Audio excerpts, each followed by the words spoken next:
Hello, hello. Hey, Schwartz. So this morning was not the best. I'm going to probably spend this afternoon doing some pretty basic stuff so that I can just make progress. Hmm. Yeah. Yeah. Okay. How's it going, Schwartz? Schwartz. Yeah. So this thing from earlier is still running. It didn't take an hour and 15 minutes. There was just a prompt, and I was eating lunch, and I'm a little bit late coming back to the stream because there was something unexpected that happened. So I'm back now, and hopefully this thing finishes soon. And then we're just going to design these pieces. I don't think there's going to be too much to it. I do want pathfinding to work across the pieces. And then any extra time we have, I mean, we'll do some of the fun check. Excuse me, some of the fun check.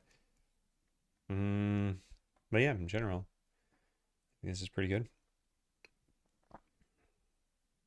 Ready for the weekend already? That was a rough day.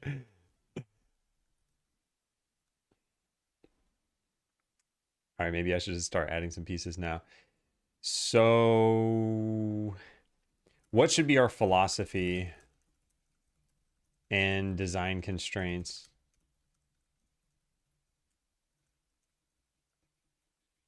Like, should each piece be fun or should there just be connective pieces?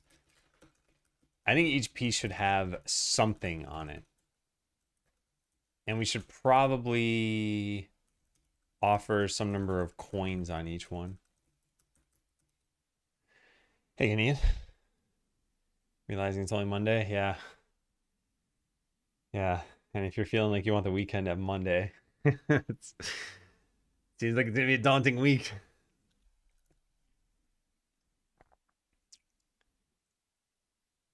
All right, so something like this, I think what are the tools that we have here? We have coins, boost pads, spikes, slimes, zombies. I guess just walls. Is there anything else that we can even do? Oh, vases. So the fun ones are these. Maybe I'll just categorize them like this. Fun. Vases are kind of neutral. I don't know. Maybe we'll just write it in neutral. Neutral and bad. So vases and walls, and then these things. Yeah, is there any other fun thing we can add in? There could be puzzles. I don't know if that's fun or not.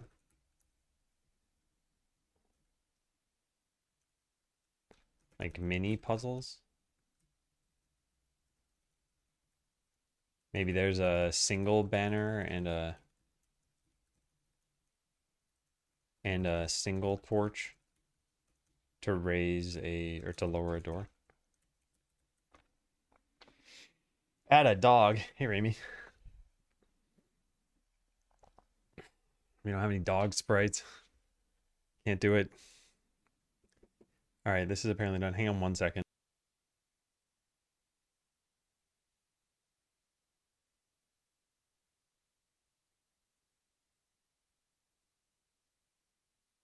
Okay, I'm back. All right, did I even do anything? I didn't do anything. So then let's go commit this. How we standing on quota? 56%. Okay, yeah. I mean, this is pointing toward like we need to upgrade the plan at some point or just start burning through our resets. I mean, the resets thing should happen first. Get merge squash. Maybe we should make a squash command that does this. I wonder if we can just figure out what the most recent workspace is. Isn't there like a get work tree, yeah, list? Dash dash help. Can you list by extend annotations and reasons? Dash V. Is there a, oh, that doesn't work. Oh, wait, what am I doing?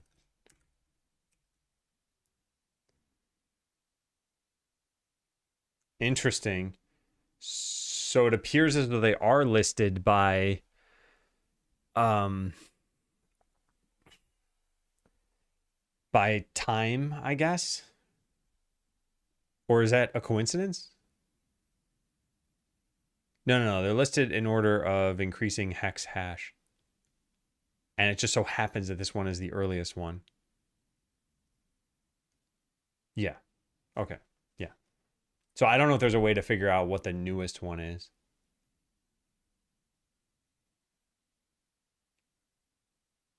Yeah, I don't know if there's a way to figure out what the newest one is. Not from this, at least. I mean, I guess you could just go into all of them and figure out what was the last modified time. Hey, Sinstella. So expensive to show up. Hey, you gotta announce your presence somehow. Raimi Wowie. Wowie's the last name. The dog is just the icon. Yeah, maybe this is a thing that I'll do.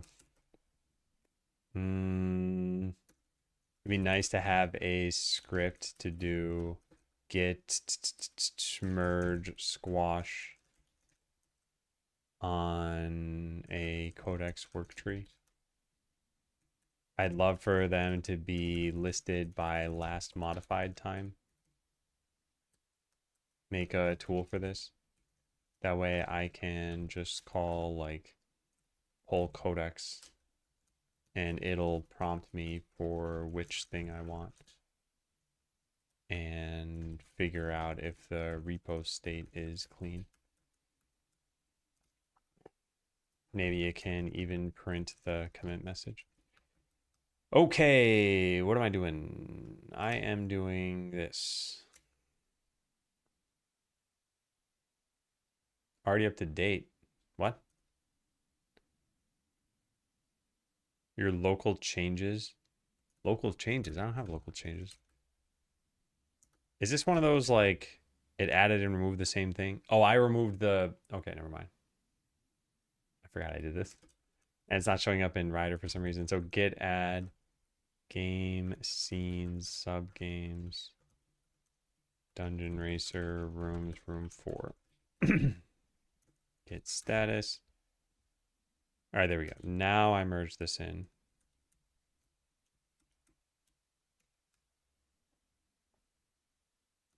Okay. And now we run it. This is just Godot doing something weird. This is Godot crashing. That's Mr. Wowie to you. Thanks for this 3 streams, Rami. That's 116 and 2/3 points per stream. Whoa, get out of the way, zombie. All right, so what did I do here? Oh yeah, zombie. I should have killed that. Zombies should now be able to move between these things. They probably can. I'm assuming he's about to hit me. Yeah. So their Z index is totally wrong. And also, where did the zombie go? I don't know.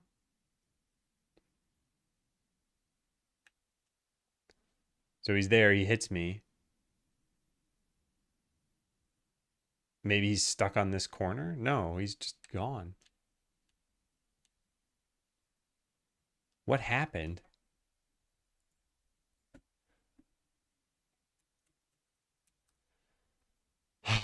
Yeah, we need Y sorting for everything.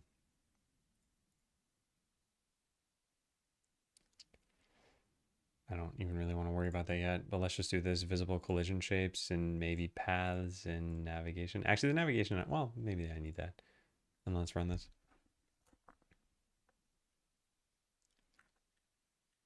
So zombie chases us. It makes it over here. It's still chasing us. We get hit once and then it just stops for good.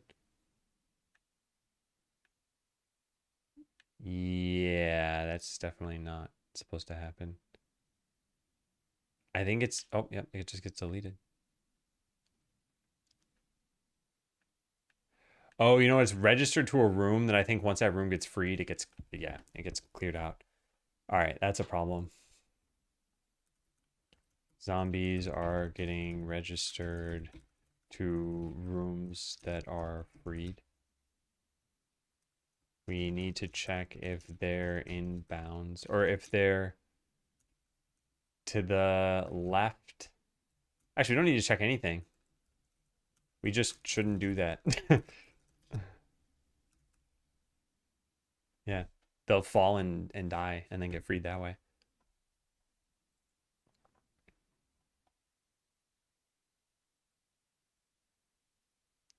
This is a little bit weird. I think it should be passed in coin dropper. Yeah, this is kind of stupid. Coin dropper should get initialized with the coin node so that it doesn't have to find it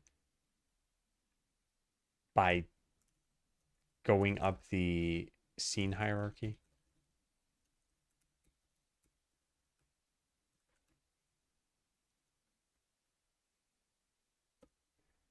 What else do we have here? This doesn't matter.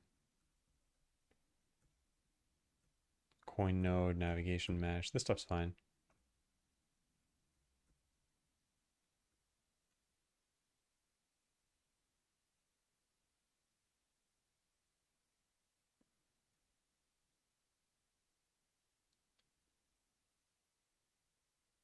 Okay, then we have registering a new map in here.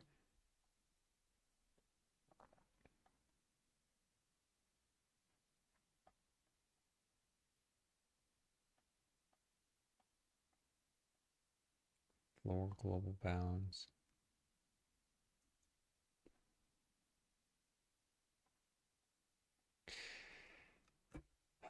All right, I'm not super happy with that, but let's at least write these things in here. Zombies are getting registered to rooms that are freed, meaning if they move far enough to the right, the zombies move far enough to the right, their parent room they'll outright disappear when the room gets freed. Zombies should only, or well, not even just zombies, like slimes too, probably. But I'll leave it at zombies for now. Zombies should only be freed when killed or when they fall.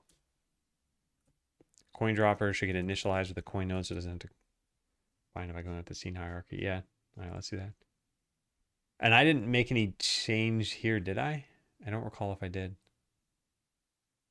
I guess we can just pull in the changes anyway. Should apply them.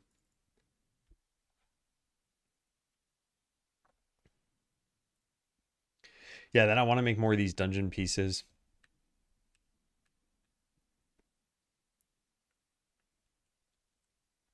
I don't think I can just put like trolly enemies there. Because you use this dash thing and you immediately go into a zombie. Doesn't feel good. I mean, I never intended for that to be the case. It's just when I was testing this. Probably should have some room where there are lots of zombie enemies. Yeah, sliding slash. Or maybe I should make it so that you can normally attack while you're moving.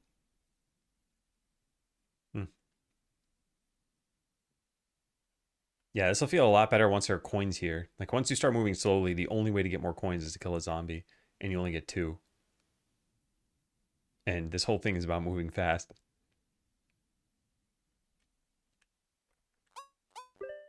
There we go. I wonder if he wants you to move even faster than this. What if we just don't have a limit for how many coins you can get?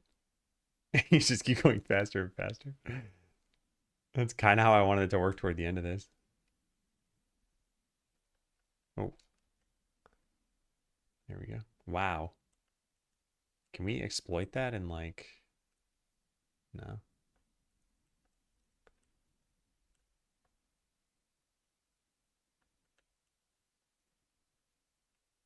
Wait.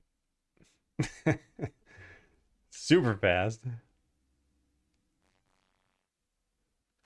Hey, what did you say to me?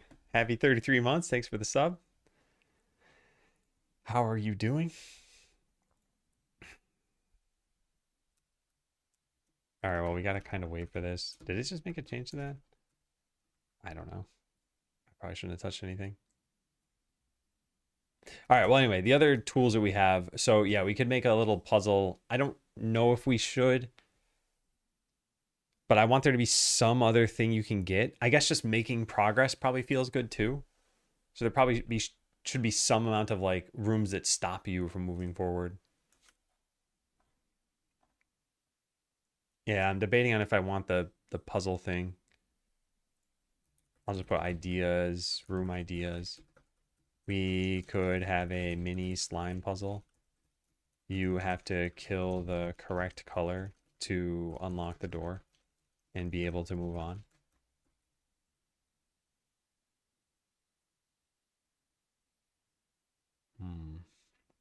Now I want to add a bunch more coins. All right, so this got done. We commit this. I'll just type in A. That way it doesn't use AI to do this. And then can I do this again? Will that work? The local changes would be overwritten by merge. Get stash pop.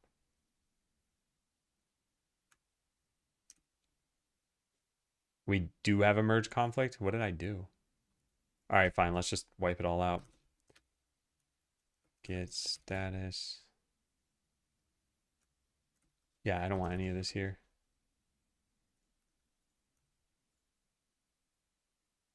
So we should be in a clean slate right now, right? Yeah. So if I did make changes, they're gone. I don't remember if I did. So hopefully nothing bad happened. All right, let's try it again. So now we get, oh, let's move a little faster than that. We get over here, we should see the zombies still. Perfect. Yeah, so they should be able to just keep following us forever. Which means we could just keep accumulating zombies. And if I move off the screen, no, then they stop. Okay, that's fine. Yeah, so we should probably have it print out when a zombie is freed. Let's do that. That way I can know for sure this is working. Zombie.cs. We don't have a dispose right now, I'm guessing. No. I'll go add one in really fast. Dispose. Deleting zombie. So yeah, I think once they're off the screen, I don't actually know if that's going to work. Yeah, let's find out. So I'm going to just move to the right. Oh, they're still there. Let's just keep moving to the right. Deleting zombie. Okay, yeah. It got rid of them. It got rid of another one. When I kill this one, it gets rid of it. Perfect. Yeah, this is working great. Nice, nice, nice. Am I winning? I think I'm winning. Yeah. And hey, Pickle. All right, feeling pretty good. Well, now for the unfortunate task of having to review all of this. So this, we got rid of our navigation mesh. This is fine. I looked through this briefly. This is coin dropper, now keeps track of the coin node. Although we call it get coin node, what, to just return this thing? Coin node is not null and it's not valid, or and it is valid, return it. Otherwise, init must be called. I don't care about that. Let's just replace this with coin node. And then go delete. Where did that go? Oh, I'm not even in the right file anymore. Here it is. Get foo. That's just so I can select the whole function easily. There, done. All right, possible null reference. Nope. Not allowed to be null. There we go. Okay, easy peasy. This looks fine now. Dungeon piece 1. I don't know what changed here. I didn't do anything, did I? The index changed. So probably I deleted something earlier. Or didn't, I don't know, didn't save or something. Anyway, it's all fine. Dungeon Racer now is a coin node and a navigation mesh. And a zombie node. Why a zombie node specifically? We reparent this into the zombies node so that they don't get freed. This seems like a dumb idea. Oh, no, we have to because... Oh, it just shouldn't be called zombie node necessarily. No, I'll put a comment here for this though. Zombies can move between dungeon pieces. So we need them to be part of this scene. children of this scene so that they don't get freed when old pieces are freed.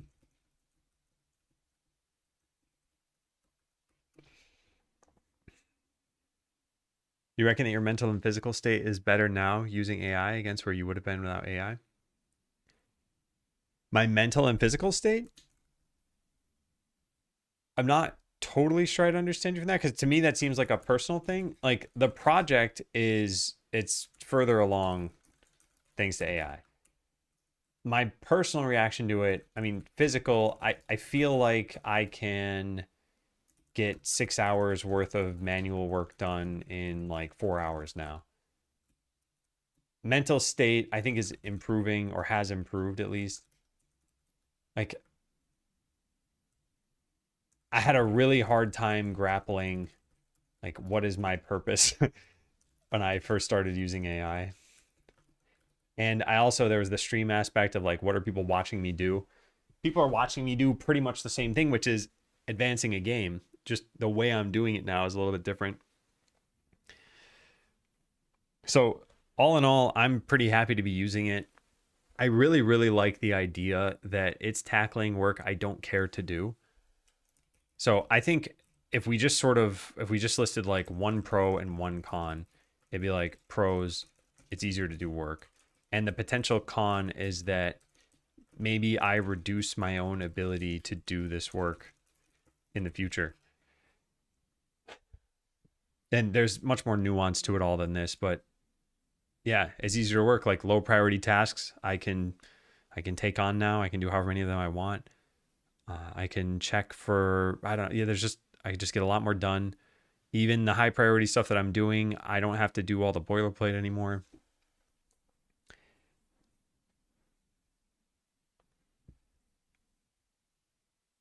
Yeah. I don't feel stressed about using AI.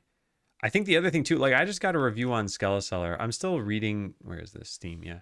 I'm still reading all the review, well, not all of them, but I got a new review here. Where is it? Recent. Yeah, okay. I'm definitely not a proponent of generative AI, but the dev went above and beyond to be transparent about the use of AI tools, and there wasn't anything egregious, IMO. This kind of comment, one, I appreciate that they're transparent about this. I thought this was nice. And actually, I should list this as helpful. I could totally see this going the other way, like, oh, another game that used AI. And I certainly had some of those comments here too. Not recently, thankfully. But yeah, like, I think this is what's best for me to do. I'm still trying to make a, like, in my mind, this is still a human created game. There is so much to this that is putting my personality or sense of humor or ideas into. And yeah, I've written code for so many years. I feel like if I can bypass writing it now, I'd love to bypass writing it now. So I just hope people enjoy the end result and don't get caught up on these like meta things. And if people don't like AI, I just hope they steer clear of the game. It's like they should know how to do that by seeing the AI disclosure. And yeah, hopefully there's no problem. On coin node, child entered tree. Child's not coin. They should always just be coins in here. Yeah. All right, so really, all this is fine. The thing that I don't necessarily like is this, because there's quite a lot here. Navigation map ready.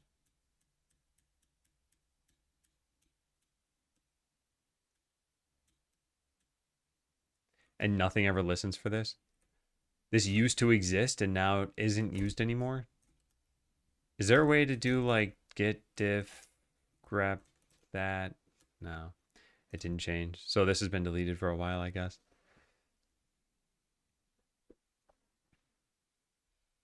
Yeah, I see a lot of commentary on the internet. It's mostly anti-AI, I'd say. There are some proponents. I feel like the proponents are just less vocal. And I think AI is working for a subset of people, and those people are just really happy with it. So there's just not much to comment on. It's like that's the category I feel like I'm in. I'm like, it's improving my productivity. It doesn't cost a crazy amount. I don't have to like struggle with it too much. Hey Maya, people are also coding games. They never touch code, just AI doing. What was this in relation to?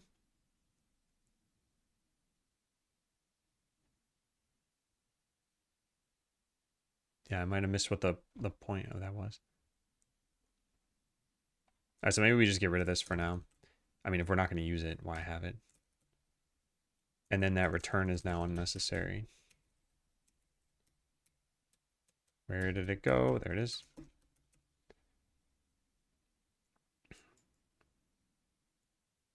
So init navigation polygon. We had this up here originally, I'm pretty sure. Apparently it wasn't here. I know we had that code though. Yeah, it wasn't in it. And now it's moved. So I don't care about that so much, but what is this stuff doing? Update global floor bounds. Didn't we also have this in there? Global floor bounds. Yeah, we did have this. And it was just in init.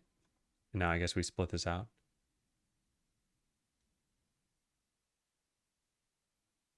Floor layer.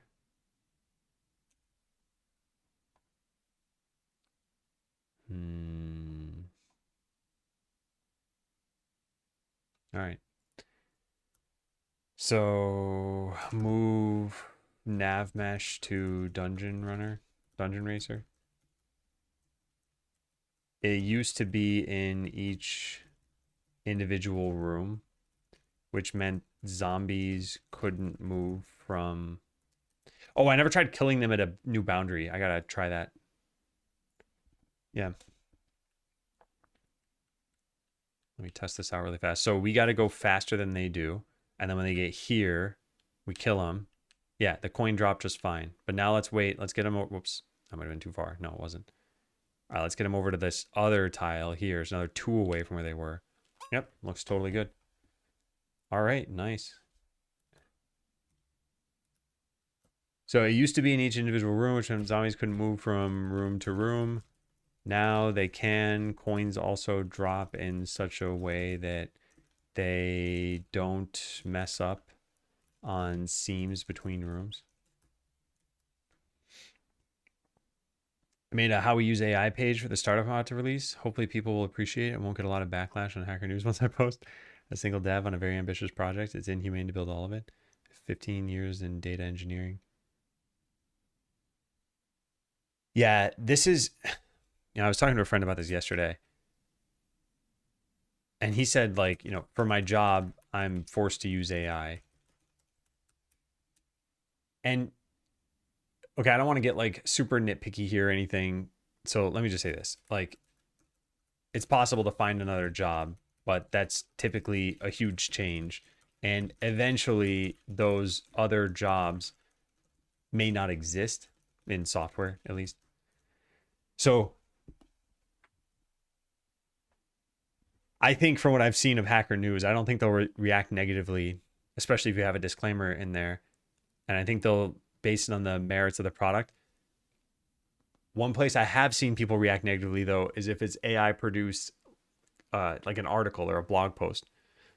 So I do suggest handwriting that to, win over the audience a little bit. And then AI use for the code wouldn't be as bad in their minds. All right, so this is done. All right, let's make some rooms. We can finally do it. It took 30 minutes to get to this point. Hey, Kaiza, welcome back. I think AI is a great tool creating, especially in code. Problem is 99% that people see is fake news videos and common slop art. Yeah. I want this to be the game I'm working on now. I want it to be a high quality product. And even with Skeleseller, it's like there weren't really that many bugs, at least not like game breaking bugs. And in this game too, well, this game is about having bugs in it, but those are intentional, so they're not really bugs at that point. But like, yeah, the title screen looks like trash right now, but that's because I haven't put any work into it. But like this looks pretty good, It's like, I think this is decent. We can improve it with some graphics maybe, but like this does what it's supposed to do. It's usable. You can customize colors of things. And then the game itself looks, reasonably polished. We have a lot more work to do on this front. Just get some more game juice in here. But yeah, I like it. Hey again, Campbell Soup, GLFA, Chura. 20-minute interview today. Feel like it went really well. I'm gonna make it to the next round. Oh, nice. Yeah, good luck. Because that has no sequel. That's true. Not someone just typing random prompts. Yeah. And I think that's another one of the big differences, though, is that a lot of people just think, oh, AI means that this person doesn't know what they're doing. I think that'll eventually change. But as long as that's a reputation now, it means that releasing a game now would probably be a little bit tough. With that said, there's no way I can possibly release this now. I am months, probably like a year and a half at least away from completing it. All right, so room philosophy. So yeah, each piece should have something on it. We're going to write this down. Room philosophy. Each piece should have something on it. There shouldn't just be dead time moving from one piece to another. So how about we start with room number 1. We've got a zombie in there. I actually don't want that there. And I like these little dash things. I think I want to put them such that if you approach from the bottom, then you can take them both. So I'll just make this one face right. And maybe one of these should shoot you upward, just in case you're not aligned correctly. Kind of like a little bit of a troll here. So we set this to up, and we put this here.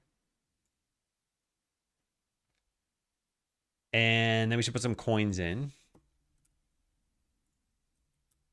Now, because this room has no danger, we're just going to put green coins in. So let's put a coin there, there, there. Okay. And we'll need to test this out to see if it feels good. But yeah, just 3 coins for completing this room. That's fine. And we save it. Now dungeon piece 2. So this just had some zippers in it. This is also a pretty simple, easy room. Let's put just a single coin in the middle. Gotta change the snapping on this. There. All right, dungeon piece 3 currently has nothing. I don't think it should look like this. Alternatively, if it does, then we should add in some slimes here. So maybe we put one of these. You know, it's too bad pressing enter doesn't actually accept this dialogue.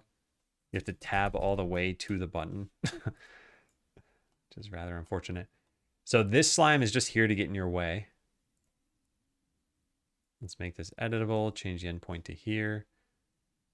No, you know what? Let's make it go like that. And you know, we could even shrink this room down a little bit more. Like if this is the important part of it, then why even have it look like this? Let's delete this and this. Yeah, so now I want all of these walls to go here. And what did I mess up? Hang on, I broke this. I got to move the slime to the left. Yeah. There. Or no, should that move to the right? Yeah, maybe I move its endpoint over to here. Let's put it there.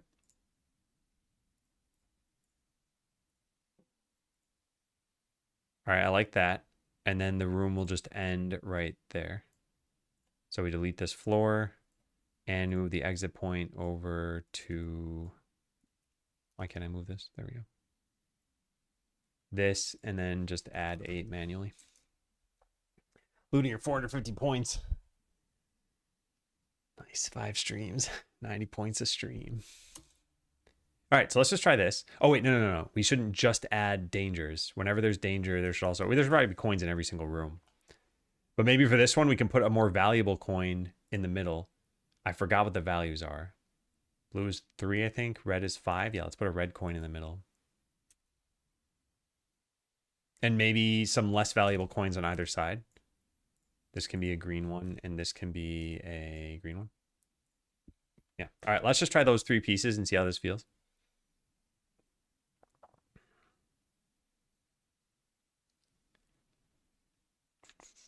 I got to turn this off. I can't see anything.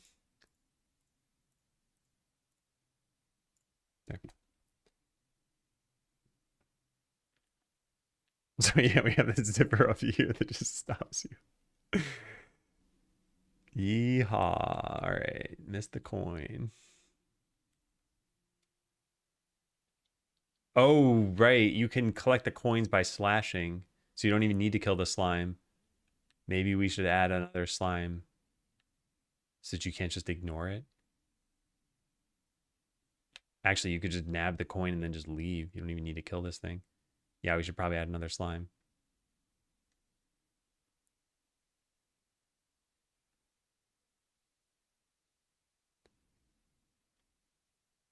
Yeah, that's pretty neat.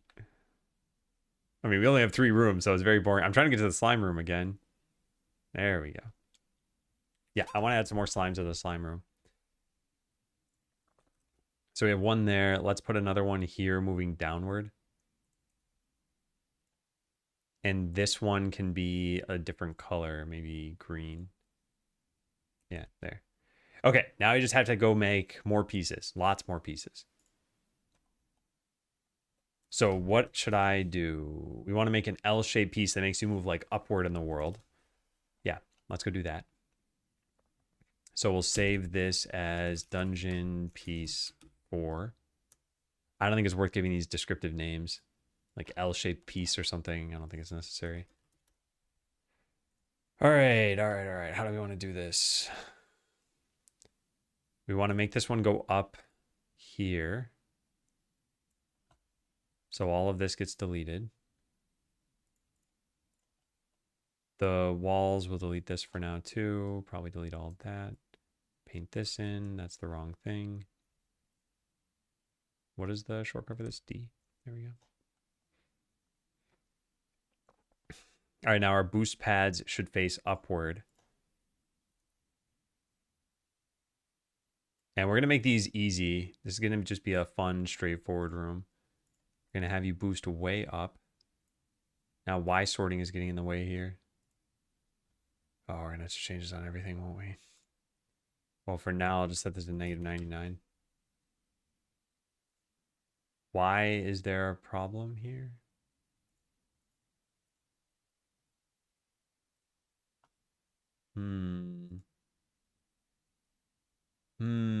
What is going on? Yeah, what is going on? Z-index is 0 here. Z-index is 0 for this too.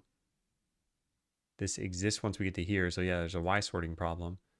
It's just, I set this to -99, right? Oh, I did this in the wrong spot, maybe? No, I didn't do it in the wrong spot. What am I missing? What could I possibly be missing? Yeah. It's strange. Huh. Okay, well, I wonder if it renders in the actual game. Maybe it does. Oh, it's still weird that it doesn't render here. So I want this to go up and then eject you over here, maybe. I mean, this is a pretty boring room the way I've done it. So I probably need to make it look a little bit better. And then the coins, let's just delete those for now. And set the exit point over to here. Okay, let's try that. I want to see if this works. So question 1, how's it feel? And question 2, can we see that third booster in the get? Whoop. Okay, these things wrecked me. So there are the 2 boosters. I can see those. I cannot see the third one. Yeah, but it does connect nicely. And this is cool. It makes it feel like the dungeon's going all over the place. Yeah, so getting launched into one of those slimes is rather unfortunate. Yeah, I'm already moving slower. No, I keep taking damage. Yeah.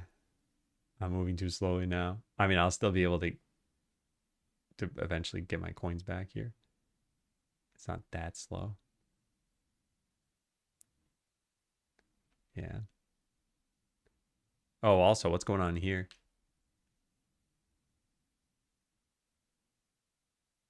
Oh, just because of the floor offset this happens? I didn't think about that. We should just use different floor textures, I guess. Nice. We're getting coins back.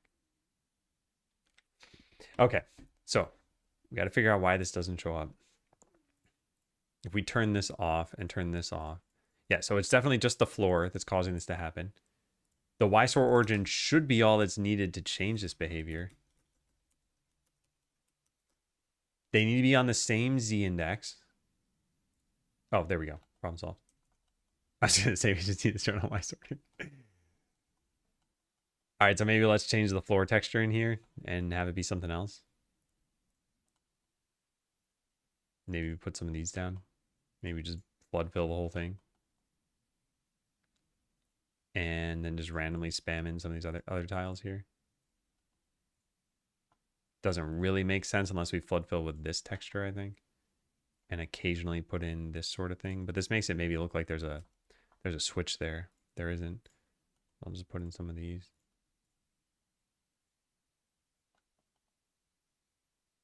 I don't need two of those. Put one of those. Yeah, nice.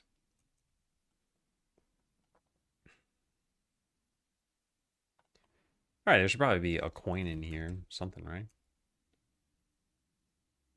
Maybe we put it down here. Yeah.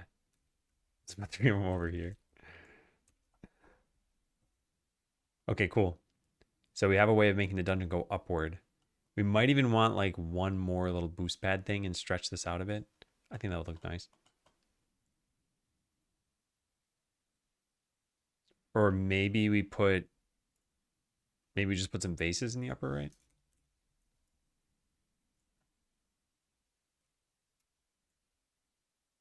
Yeah, in fact, maybe instead of coins, we just have a vase down here to what just happened.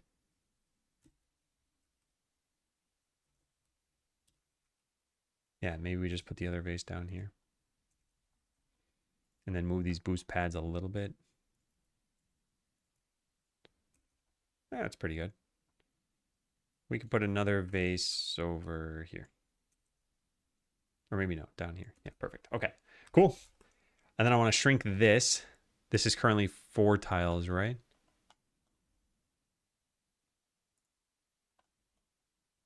So we'll just add another wall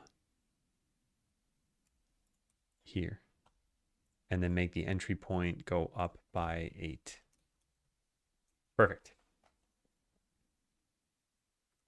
All right, good. So we got an L-shaped piece. So now we need something with a zombie. I want it to be kind of like a battle arena sort of place almost. So let's say this is dungeon piece 5.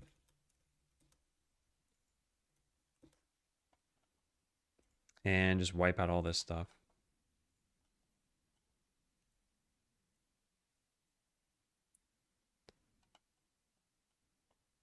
All right, what are we doing in this room?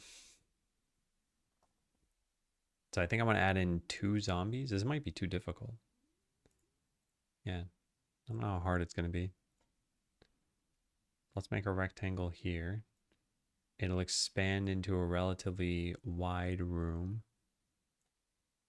And let's make it even bigger. There we go. Hey, Becca, seen those assets? Yeah, they're from Itch. You've probably seen them around.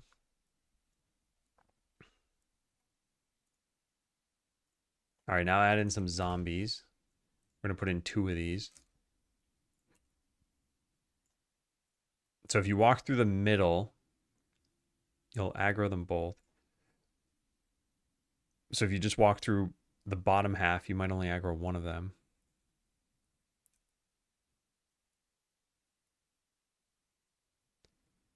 And you know what? We'll put the escape down at the bottom. So if you've done this room before, you'll know not to take the upper path. Or maybe we put some more coins at the top. Maybe we put a bunch of coins in the middle to make you want to go there. And maybe a boost pad over here facing down. And delete these 2. Name this boost pad. Delete the vases. Put some coins in. All right, so we want some somewhat valuable coins. Let's put a lot of blue ones. Blue coin, blue coin. And this can be a green coin and a vase up at the top. And a vase at the... Oh, no, let's put them closer to the zombies, right? Like there and there. And I like the idea of there being a few of them, maybe. Yeah, that looks pretty good. Now we just need to set the exit point. There we go. Oh, wait, no, not really. We gotta flesh out the floor just a little bit more. All right, now randomly paint in some of these.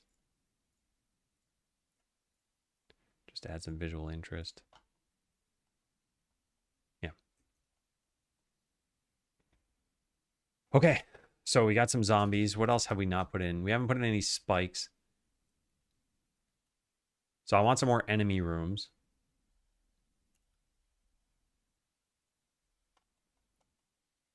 So let's say this is dungeon piece 6.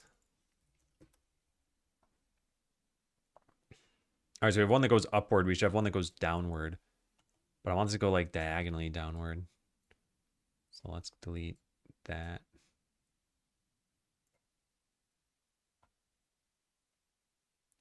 So we're going to make patches of floor here that are like this.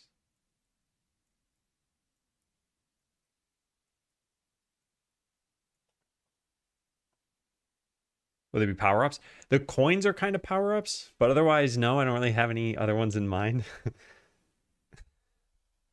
Actually, we could have branching paths here. Yeah, and one of the paths could lead to slimes and one could lead to coins. I mean, slimes are coins if you can beat them without taking a hit.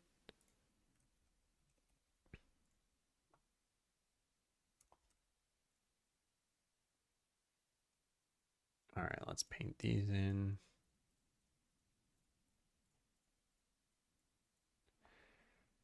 So I guess any room where you're moving super fast and there are slimes represents a danger to you. Because you might just walk into the slimes. I am going to put some slimes in this room. Or no, you know what? No, I'm not. We're going to put... Well, no, we'll put one. Or maybe a couple. Yeah, let's put one here. Let's put one there that goes upward. Editable patrol point up here. And one more that is here and goes downward. I want both of these to be green. And I want some spikes in here. Well, it's somewhat about racing. I hate Darkstorm.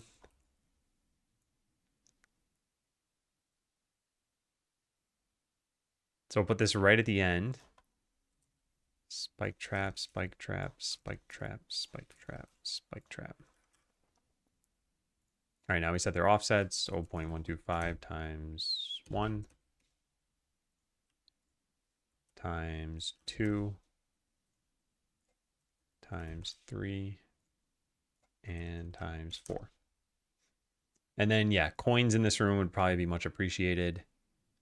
I think let's put a whole bunch of green coins throughout.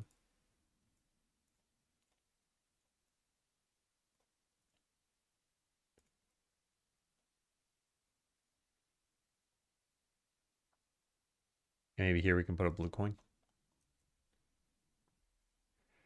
All right, we got a boost pad just hanging out in the middle of nowhere. We got to set the exit point to the correct spot. All right, let's just try this. We have six rooms now.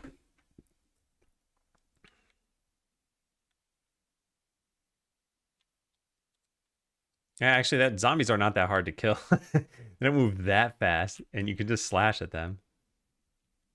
So this room has quite a lot of coins in it. And there's a fast way out.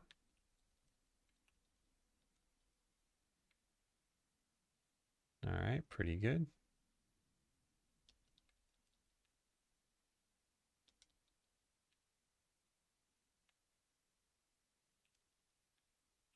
Yeah, this seems cool. I like this idea. I think there need to be some rooms that are mostly about like speed or navigation. So we have the up piece, the L-shaped one. which I have not encountered yet. But that's as close to it as I can think of right now, at least.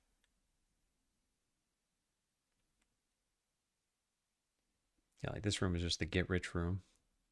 We need to add like 3 more zombies probably and maybe some spikes. Why is it not generate? There it is. All right, here we go. This is what I was talking about. This room, I think, was cooler in theory than it ended up being.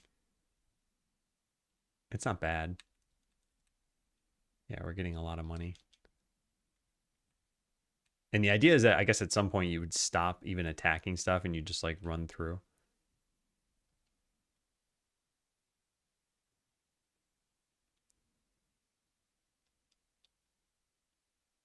Yeah, we need like 2 more zombies in there. We're moving faster and faster. Yeah, neat. All right, the slimes are very tough. Are there collision boxes set up correctly? They feel like they're jerks. Maybe we shave 1 pixel off the top of this. It's also their get hit spot. All right, what else did I say? The zombie room should be changed. I think that's dungeon piece 5. Yeah, I want to add a couple more zombies here. Because they're really not that hard to take on. Actually, you know what? Let's do it like this. Yeah. That's pretty good. And I think we'll do 1 spike trap in the middle. There. Which actually you could make the zombies run into.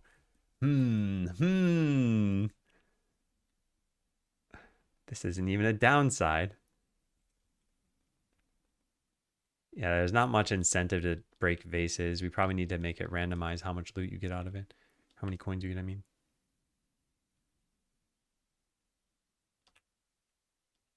Oh my god, I'm still hitting the stupid slime. All right, come on, walk onto the spikes. Maybe you'll walk onto this. Nope. All right, he hit me. Hit mostly behind the outline. Yeah. Yeah, I should probably reduce it a little bit more. All right, the floor's starting to catch up a little bit now. Maybe I just expand the sword range a tiny bit. It's a little too exact. And I think it should be more forgiving. Yeah, there's not much reason, since you have to stop to attack, there's not much reason to destroy those vases at all unless there are a lot of them. Oh, I would have bombs at this point. I could do this. Oh, maybe that's what we should be doing. Oh, that missed.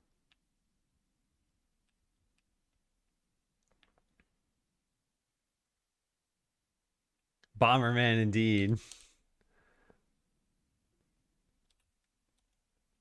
All right, I want to make a zombie hit the spikes. We can outrun them now. Yeah, got it. They should probably drop more coins when that happens. I should write this stuff down. This is good fun test stuff. Zombies should drop more coins when they die to spikes. Vases should have a chance of dropping more than just 2 coins. Otherwise, there isn't much reason to break them at all. No, you can't push or throw them. You can just lay one down. All right, so I want to go make a room now. Dungeon piece 7, which is mostly a long room that has a lot of those boost pads, maybe. We need some other, like, maybe there needs to be a turbo boost pad or something. Or maybe spikes for you to avoid so there's some timing. I need something a little bit different from what we have in the other rooms. All right, so we wipe this out. We wipe this out. We get our little starting area. Delete the zombies. I don't want those. Coins, we Maybe we have a few. I'll add those in later. I'll add all this stuff in later. All right, so like I said, mostly horizontal room.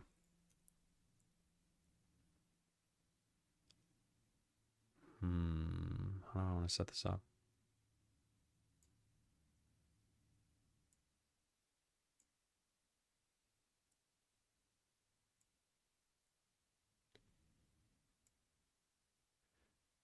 Yeah, and then I'm gonna flip this, right?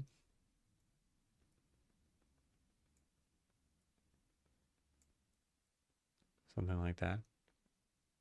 This isn't long enough though. I want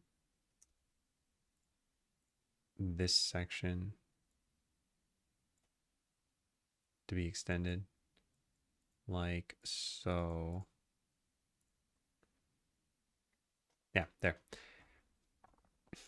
All right, now I put a ton of boost pads down. So you enter this room, you immediately hit a boost pad. Draw some walls in.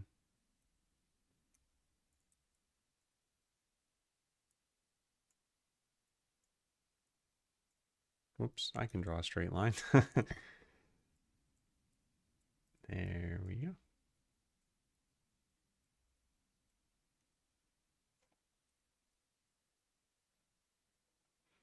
Okay, put the exit point in the right spot. 512. All right. Yeah, I guess I want synchronized spikes here.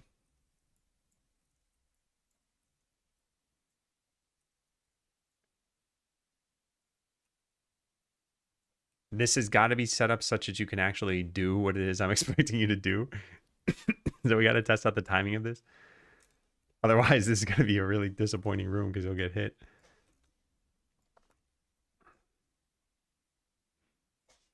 And then we instantiate in some coins on here. These should probably be red ones. No, maybe blue ones.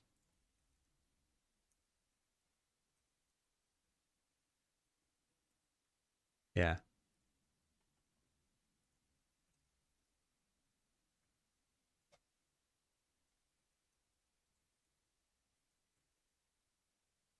And one more boost pad.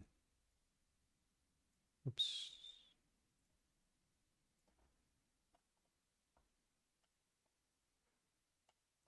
And then I think I want some boost pads going kind of up and around.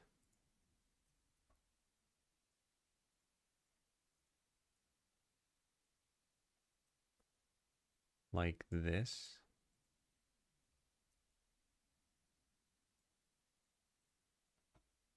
And maybe that works, maybe that doesn't.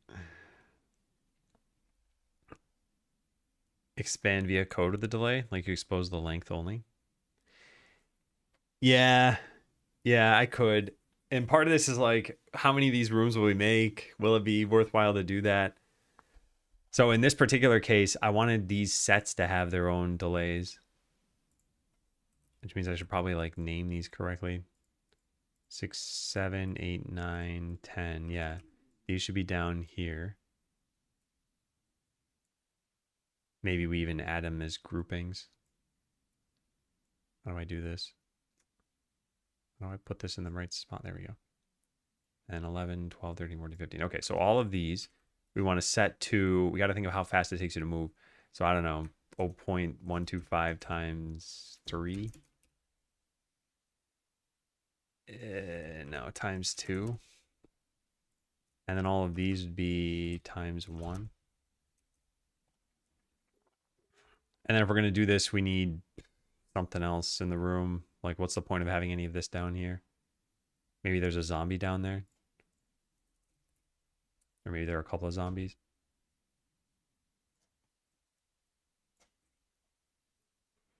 Maybe 3. Why not? But they're guarding a bunch of vases.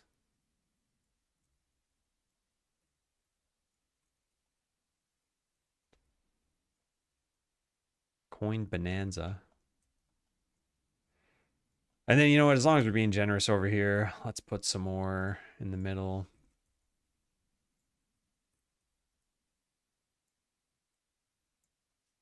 That looks more pleasing up there. And then this here, and the final boost, we move down just a little bit. Yeah, let's try that out. Get yoinked. Get Astro yoinked. How's it going, Cavino? That ain't nothing from. Shout out, just Cavino. Spaghettio and Cammy. Welcome in, everybody. Astro yoinkers. Yeah, for those in my stream who have not seen this, this is a game Cavino's been working on. There's no release date other than 2026. When's it coming out? Maybe I'll link this in chat. Hey, Brainoid. It's finished. It's coming in August. Nice. Nice, nice, nice. And hey, Green Kitty. And Audacious. Yeah, welcome, everybody. So we've been working on a game here called Stuck in a Broken Tutorial. And let me set this up. So in this game, you were actually in a series of games. And we now have a character customizer. So let's customize some colors here. There, some kind of demon girl with green boots. Hey, Galaxy Inferno. Yeah, so you move from game to game. This is the first one. It's just a very basic platformer, and it's all the setup for this. I'll just make it over here really fast. It's all the setup for this little surprising moment. You try to collect a bunch of diamonds. You can't. You fall.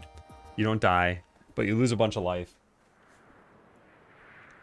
And eventually work your way to other games. So from here, you'll work your way into a spooky zone, and then you'll go into a farming game where your character will be very surprised to be here because you don't expect to be in a bunch of different games.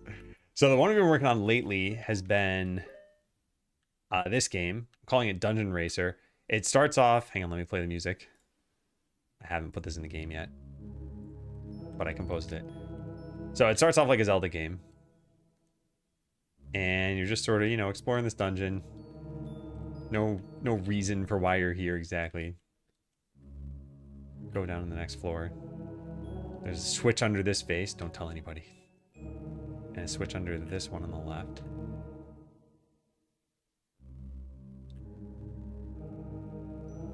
And then you have to destroy the slimes in a certain order in this room. And I'm just going to skip to room 4, where you unlock bombs. And because you think this is a Zelda game, you got to go figure out how you're supposed to use the bombs. And wouldn't you know it, there's a bombable wall here. But instead of just destroying the wall, it destroys the entire dungeon. And now you're in the racer part of Dungeon Racer. So you'll eventually fall. And now it's this like sort of endless runner style thing. And this is what we're working on this afternoon, is just coming up with more rooms here. Oh, nice. That actually worked really well. That looked amazing. Oh, and the zombies hit me. Oh, you know what would be nice is if you had boosts you could use. Yeah. If there's going to be like a racing game, you need some kind of boost that you can trigger yourself. Oh, nice. The spikes killed that one. Yeah. Yeah, this feels great. Yeah, we need to add boosts. I just realized. Like, bombs are great. But, oh no! I almost fell. Yeah, so this is feeling pretty nice.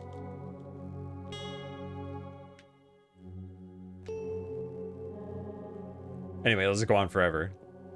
But we're going to make another, like, 10 rooms today or something. Oh, whoa, whoa.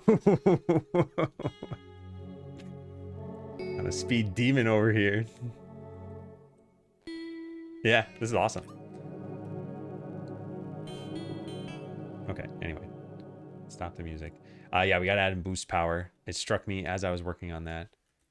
We need boost power. Oh, an ad started. Wow. I should probably take my break now.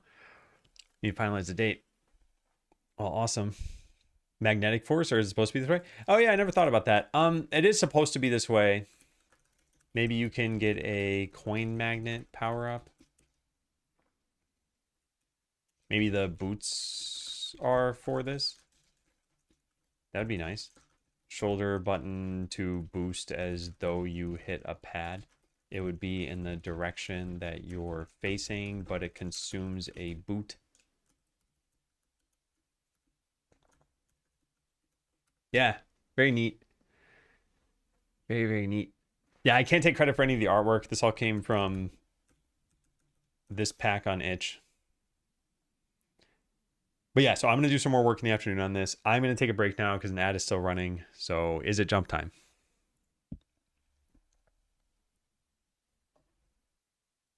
It's jump time.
Okay, hello again. Hey, Jorge. Close the game. So boost power. Is there really even a reason for you to have bombs? I guess there is. I'm just not really making a lot of use of them. This room felt really good, by the way. Just putting these boosts here. All right, what else can we do? We've kind of used everything we have because we don't have that much. Coins, boost pads, vases, walls, spikes, slime, zombies. I mean, we could add in like a mini puzzle or something. We could just add in more rooms. They don't necessarily have to be fantastic or anything. Well, let me try this again. Let's see. What are we missing? Like this room, having that boost pad facing up. It was intentionally placed by me not to be helpful to the player, and it is not helpful for them. Get out of puddle. Yeah, I could. I don't. Okay, whoops. All right, I'm messing this up. I don't want the player to be too frustrated getting through all this stuff. Oh my god, look at all the coins.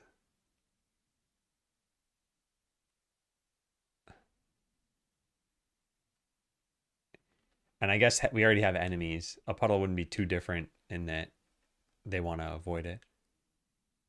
Ah, that feels good. I think having a short room every once in a while is fine too.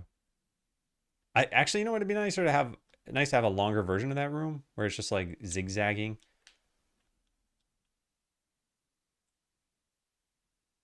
I wonder if we should put more random spikes in that room.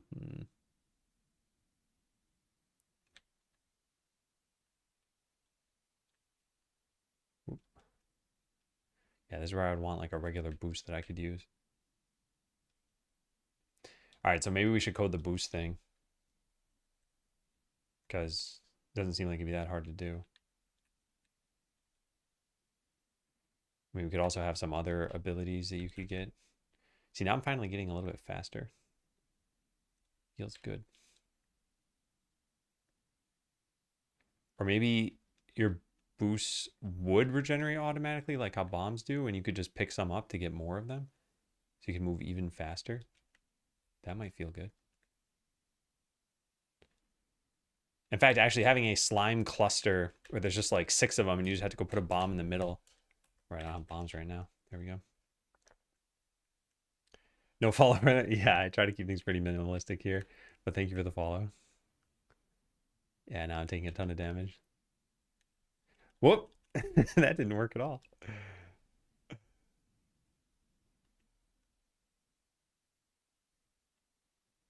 Yeah, I like having that boost there at the top. Okay. I want to modify some of these rooms a little bit. Allows a collection of the currency to be slightly magnetic so they don't directly hit it. Yeah, this is what Galaxy Inferno just said. And I think something like that could make sense. I wrote it down.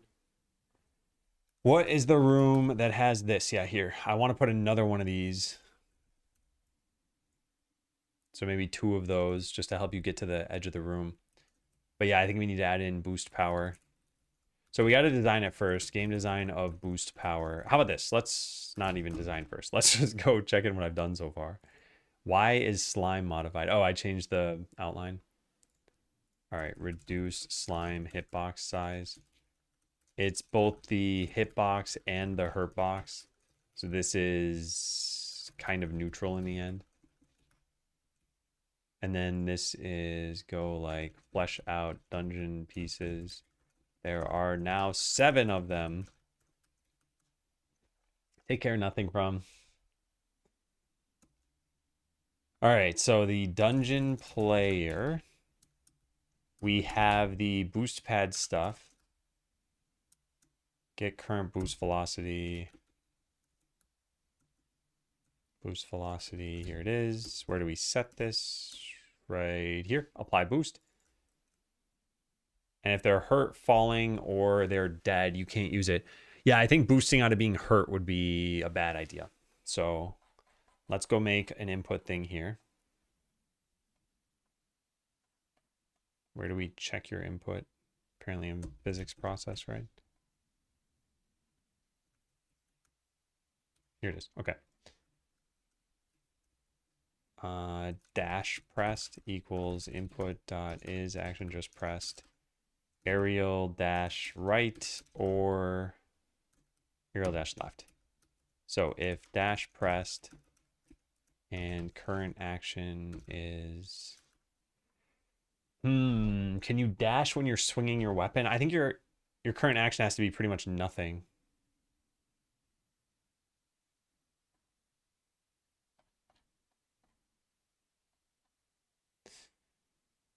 Yeah.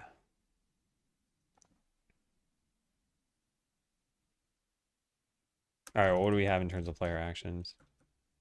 Yeah, pretty much none, I guess. So apply boost in the direction that you are facing. How do we get that direction? Input direction, there it is. input direction. All right, now we just put this down here.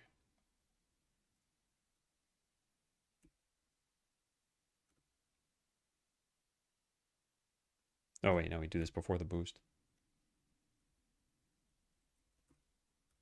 This might work. I don't know for sure. And then I guess we just return from here. Now let's try it out. So now we have infinite boosts. And then we just got to give them charges or something. For that, we need to do some game design. Oh my god, this is nuts. I'm dashing all over the place.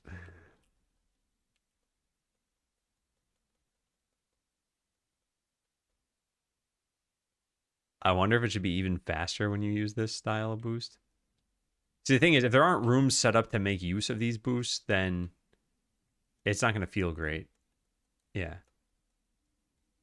Because right now there are too many enemies and obstacles. Wow, that was lucky. Yeah, too many enemies and obstacles.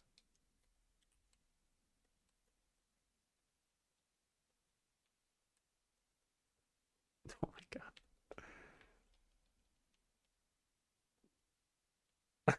It's stupid. I don't even need to worry about getting hit if you had infinite of these. You could just keep running through everything.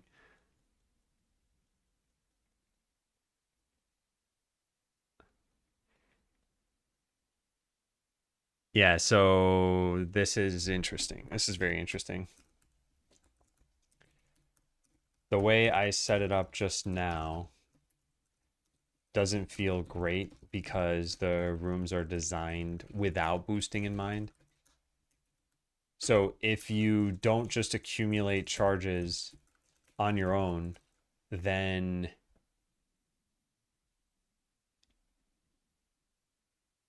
you may get to a room that expects you to use boosts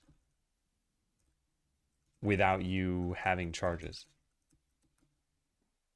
Yeah. That's the challenge here. Right, imagine it's a long hallway. There's nothing in it, literally nothing. It's like, okay, well, this is the perfect time to use your boosts. Well, if you didn't have them because you needed to get them beforehand, then you're just walking through a boring long hallway. Like, this is not additive to the gameplay right now. So anyway, it points to needing boosts to automatically recharge.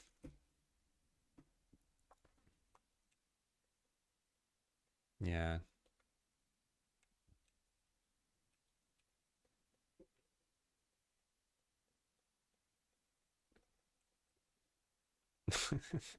It's funny.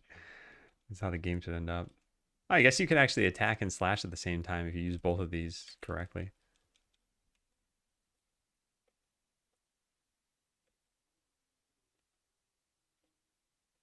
Huh. Interesting. And you could turn mid dash. Some speedrunner tech coming out here.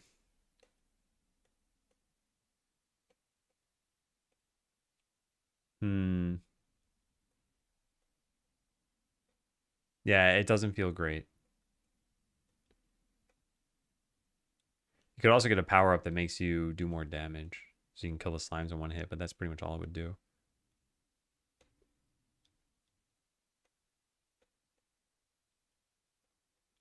Hmm.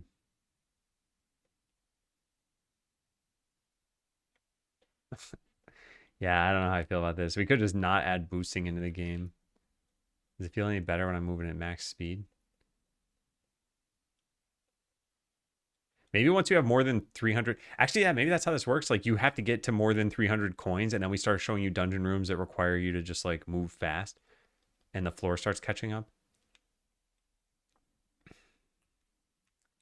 Feel bad to boost. Just have to go back and collect it because you were a few pixels off. Yeah, I could see that being the case. I haven't balanced this yet. Right now, you lose 20 coins every time you get hit. That may be too many. Can you just hold right in that room? I want to try that. I haven't, yeah, right here. Let's try. Okay, I missed the thing now. Wow. I can't move back. It doesn't quite work. But if I move the top zipper down, it probably would.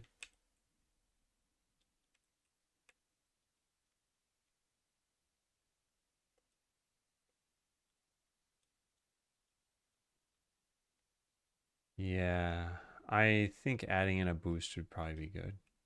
Maybe there's a treasure chest room that gives it to you.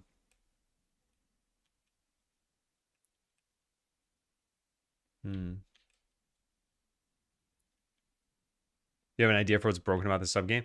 I mean, the thing that's broken in my mind is that you start inside of what looks like a totally different game.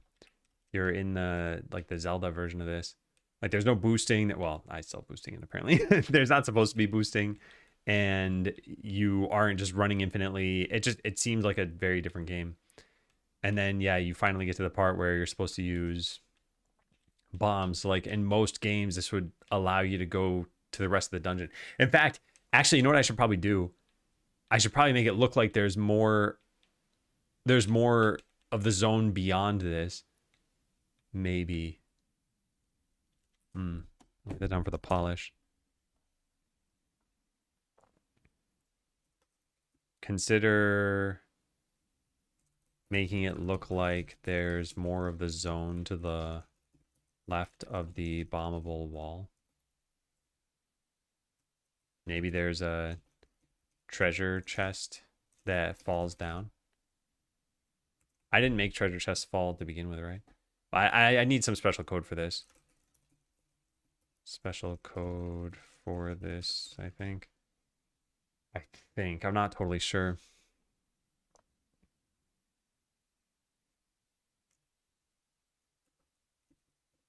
To prevent the floor from falling all the way on the left. Yeah, so I kind of like the idea. I like the idea that you get boots through the treasure chest. Maybe you can even upgrade them the more you find that room. Like we have a bunch of different graphics for this, and I'm not using any of it right now. Main pack has items somewhere here. And we have, yeah, there they are. We have 1, 2, 3, 4, 5, 6, 7, 8 different boots. So you could get like this one from the treasure chest and it lets you carry 2 charges of boosting. And then this one lets you carry 3 and this 4. And this just recharges them faster and faster and faster and faster. And then you just always have them or something. That's one way you could do it. And we can make one of these things, maybe this orb thing could be the coin magnet. Or maybe you get like different levels of the coin magnet and it's these orbs at the bottom. Oh wait, they have a 9th boot? Yeah, this one's slightly different from the other ones. Although, I mean, it's not drastically different. Oh, they have an arrow graphic.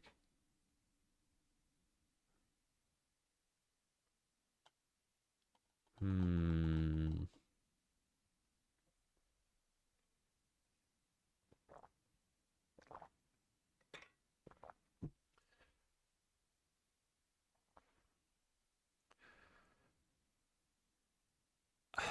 Yeah, so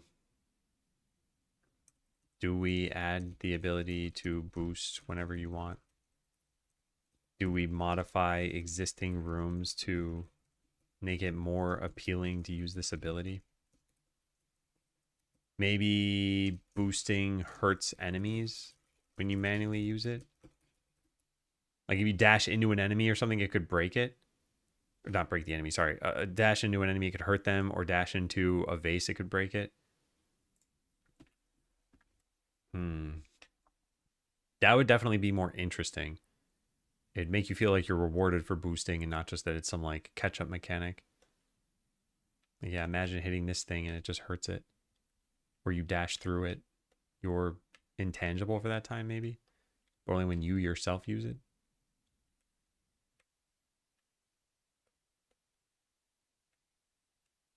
Maybe those are the different levels of upgrades for your boots. Like at first you just get a dash. And then, yeah, that could work. Boots level 1, you just get a dash. Boots level 2, you're intangible during the dash. Boots level 3, you hurt enemies during the dash. And then boots level 4 plus, the charges, like maybe more charges accumulate or you recharge them faster.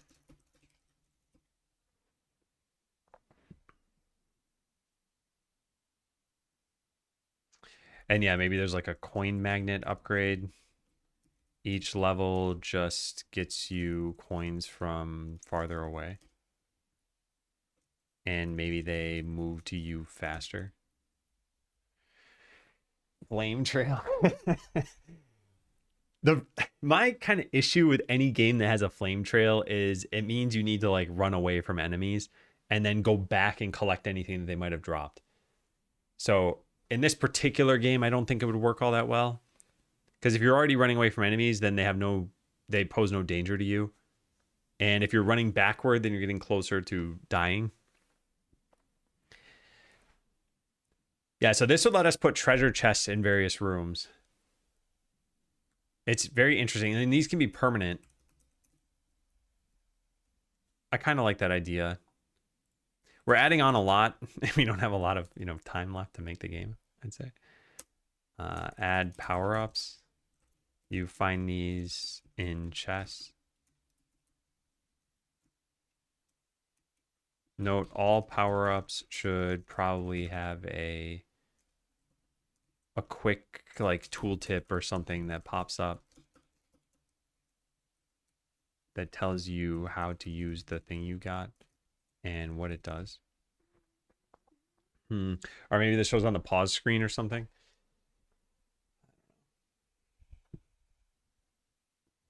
Hey, Chris. Maybe a diminishing return. On what? The boots?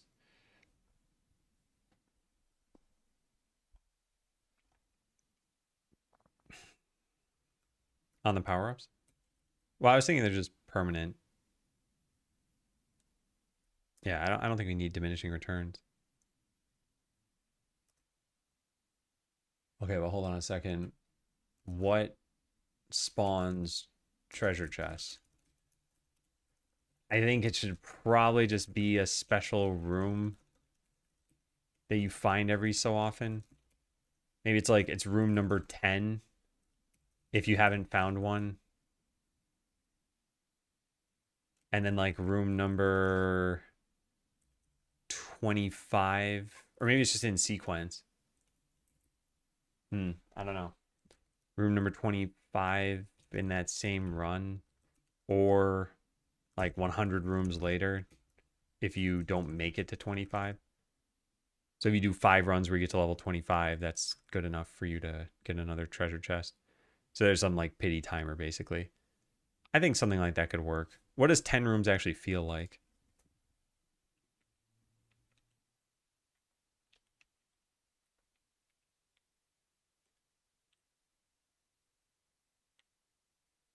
So this is 1, 2, 3, 4. I don't know if I got to 5. 5, 6. Oh, those zombies are still chasing me. Oh no. There we go. That's pretty funny actually. 7, 8. Oh, I got hit. 9. And then this would be a treasure chest room now. Yeah, that seems pretty reasonable. And now you'd have the dash ability. Maybe to get the coin magnet one. And you probably wouldn't even care that much about using it. It would help occasionally. Yeah, you know what? Let's try that. All right, so that's room 10. I think that's decent. Then you get your next upgrade at some point.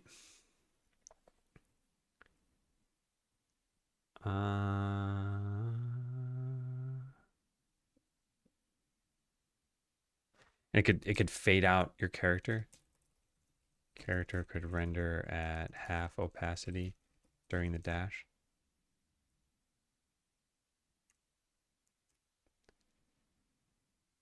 So I like this idea. Treasure rooms spawn every so often. The first is room 10 in a single run. Then all subsequent chests are +5 rooms, or plus like X +5 rooms beyond. So 25 and then 45 and then 70 and then what is it? Plus, yeah, so like 100. That's probably too much. No, how about this? All subsequent chests are 15 rooms after that. So 25, 40, 55, etc. However, if you don't get to room 25 in a run, then it's just whenever you complete maybe 25 more rooms as a pity timer.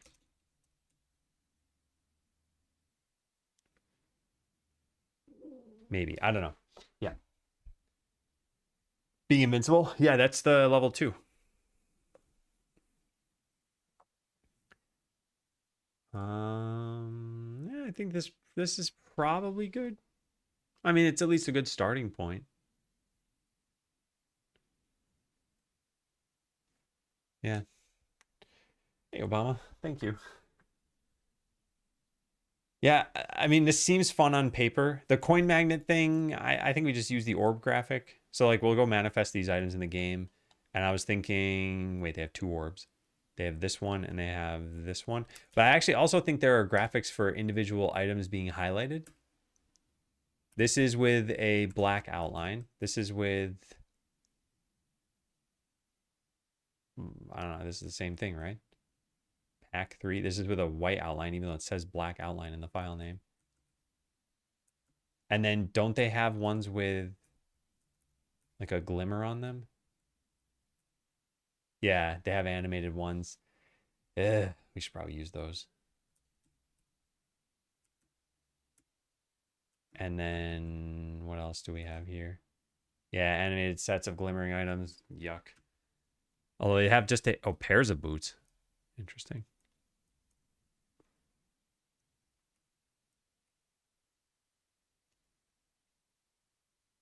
Yeah. Hey, Pete, couldn't notice the keyboard? You mean couldn't help but notice? How long did it take you to get used to it? So for English typing, it's not too bad. It's like a week maybe. For coding, it took a lot longer. It was maybe like 2 or 3 months. But then somewhere along the way, I decided to switch to Colmac from QWERTY, and that took at least a year. And I don't know if that was a good idea, but I did it nonetheless. But yeah, welcome to the stream. All right, so something in here we want to use. Probably the animated ones. I think they look the best. But you just be like raising it up for a short second. Maybe it doesn't matter. Use home row mods. I use mods on the home row, but not through like holding a key. I do not like dual function keys in general. And with home row mods, I found myself mistyping quite a lot. I have, I think, 2 dual function keys on the keyboard. One is O. I press O and it types an O. And then if I hold it, it is mouse movement. And I can click. And yeah, that's it. So I use that. And then space on my left hand, if I hold down, enters into the nav layer. I don't end up using that a whole lot. In fact, I don't know if I ever used that. But it's a really long time before it acts as the layer switch. That's like a year of daily usage. Yeah, something like that. And again, for typing English, it's not too bad. But it's like all your shortcuts change. So for example, the low row on Colmac is this, ZXCDV, which compared to a QWERTY keyboard is pretty close. ZXCVB. But one crucial difference is that your copy paste muscle memory is ruined. So I actually bound another key. It's like nav plus D is actually paste for me now, so that it's still the same muscle memory pretty much. So yeah, I press this key to paste even though it's really the D key. Anyway, all those sorts of things trip you up because a lot of what you do to memorize shortcuts is you just kind of remember the shape that your hand makes and not actually what shortcut it is. So like if you're pressing, Control Shift F2, yeah, you might be cognizant of what that is when you start learning it, but at some point you're just like, oh yeah, I do this and it does the shortcut that I want. Your copy paste is also ruined. Well, a lot of keyboards let you remap Control and Command just with a switch on the back of it or something. And actually I have that same thing in this keyboard, so if I do switch to Windows, it's all the same shortcuts, which is pretty nice. But yeah. Okay, so I talked about adding power-ups, and I talked about couple different ways of doing this. Let's keep it simple at first. So when you raise up, do we have a bomb in here? We do. I think we should use that. Yeah, I think we should use this. I think the white outline makes it a little bit clearer. All right, so I think I want to add this into the game. Sprites, objects, dungeon racer, items pack. And what changed over here? Frame progress. I don't care about that. Did anything beyond frame progress change? No. Didn't I add a booster packs or a booster pad somewhere? Oh, that was in a previous iteration, I think. Well, let's just close out of that then. And yeah, reload and close all this stuff. All right, so this is to allow you to dash at will. I probably don't want to check this in.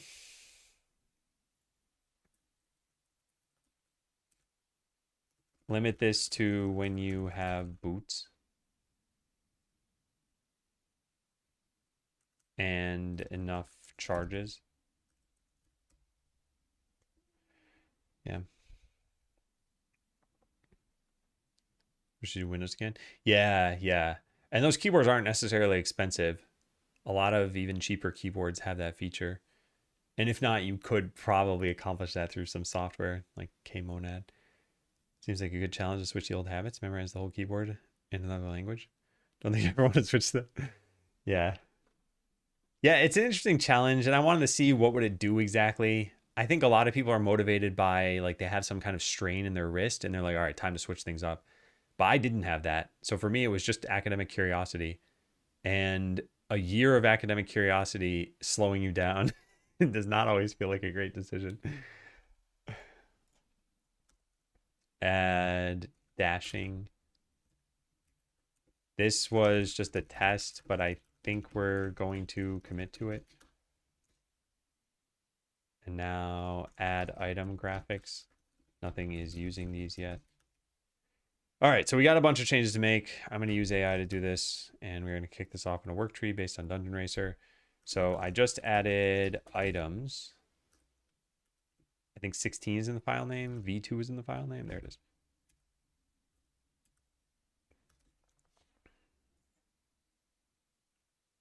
All right, so each item is how big? 32 by 32, I'm guessing.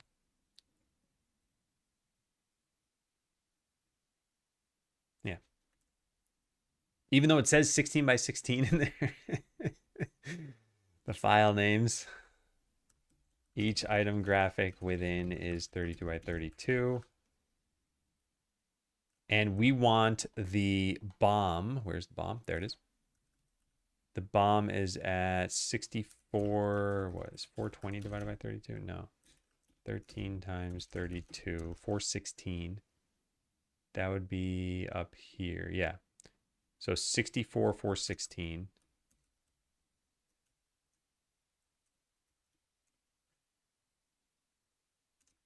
Use the bomb graphic at 64, 416 when you pull a bomb from, or when you open the treasure chest in room 4. Right now you open it. Where's the treasure chest? Open, on treasure chest open. This shows the bomb graphic, right? I'm trying to get the listener for this. There it is. On bomb ability collected. Bomb counter.show, and it just has.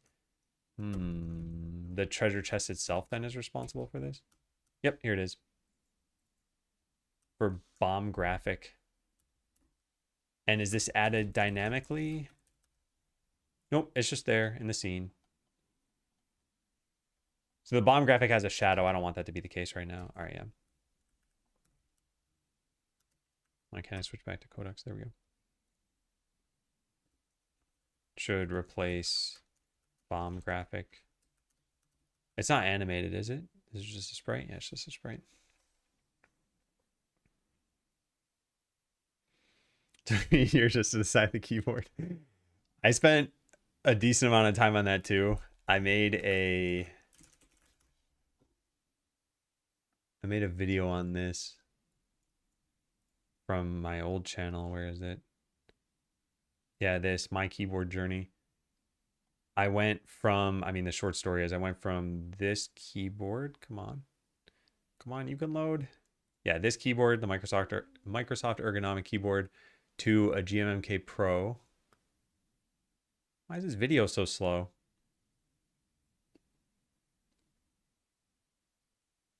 Come on, show it. Show it past Adam. Yeah, that keyboard. And then from there to a Moonlander. Oh my God. This is the slowest thing. All right, ZSA Moonlander. And then from there to the corn. So this is like a gigantic corn. Am I making a trapped chest? No, just a treasure chest. I don't think there need any traps in this particular game. Okay, so we need a treasure room. Allow for treasure chests to contain other power-ups. Permanent power-ups. So, boots.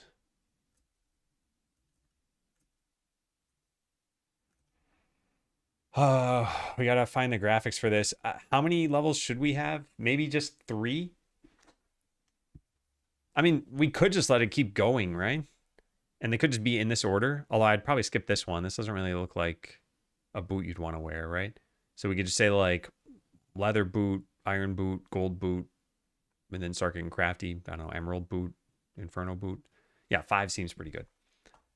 All right, so where is that located? 384 is what it should be, if I'm not mistaken. That's divisible by 32. Yeah. All right, so 384.0. Leather boots sprite is at 384.0. Iron boots.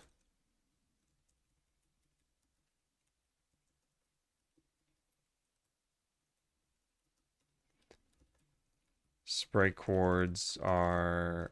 Oh, no, I did that backwards. 0.384. And then 64.384. And then gold. Yeah, they're from an asset store, yeah. Yeah, I got these from... I think I still have it open. Yeah, here. I bought this bundle during the summer sale. So yeah, you can use these in a commercial project. Wait, did that say minus 40%? Did they lower the price even lower than what I paid? I paid $5. They're at $6. Okay, no, that's fine. All right, gold boots are at this one's, that's 96. Yeah, 96. Sprite chords 96, 384. Then which should we use? Blue, purple, or green?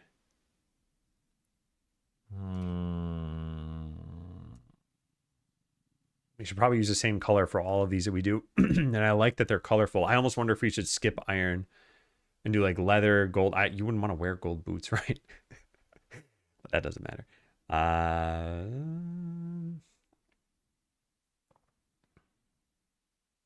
don't know. Let's go for the purple ones, which they call quartz, rose quartz.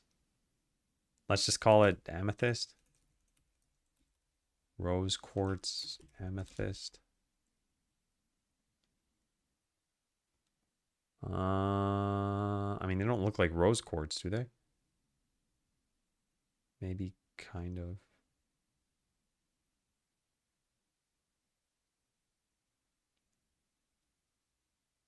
And what do they call the green ones? We don't need to use the same names. Let's just use the green ones. That way, if we ever surface it in game, I think emerald boots sounds a little bit better. All right, so what's the position of that? 196. That's not correct. 192. Yeah, 192. All right, emerald boots. Sprite chords 192, 384. And then inferno boots. Sprite chords equals just 32 beyond that. So what, 224? 384.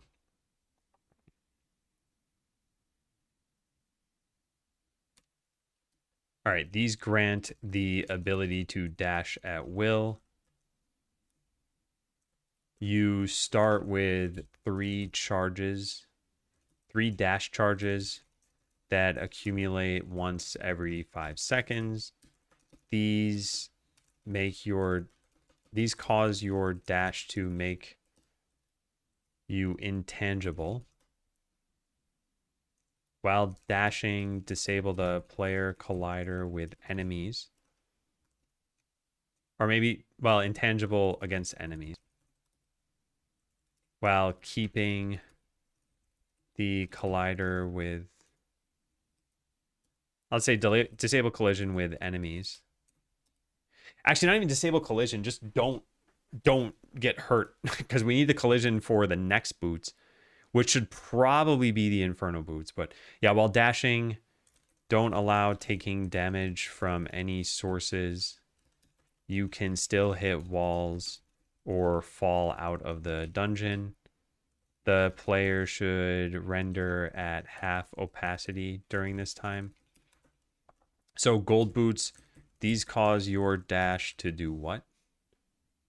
To hurt enemies? Hurt enemies hit during the dash as though they were struck by your sword. Maybe the Inferno boots should just kill whatever you walk through. These cause your dash to kill any enemies hit during the dash.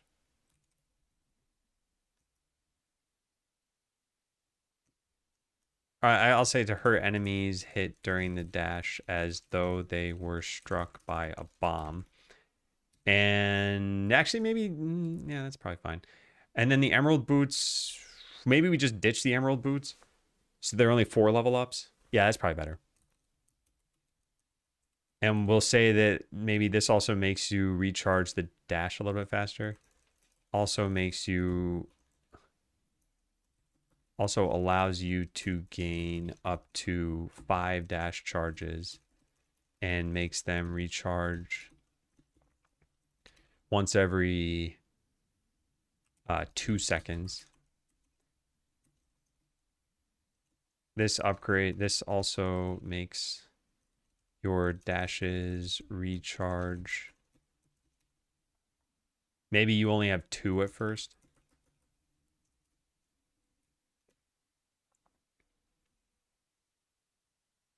Yeah, so I'll just delete this.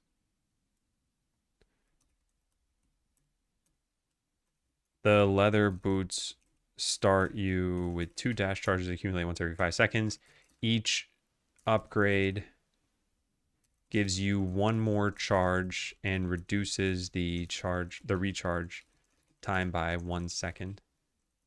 So Inferno boots can hold, what is this, 2, 3, 4, 5. 5 charges that recharge once every 2 seconds.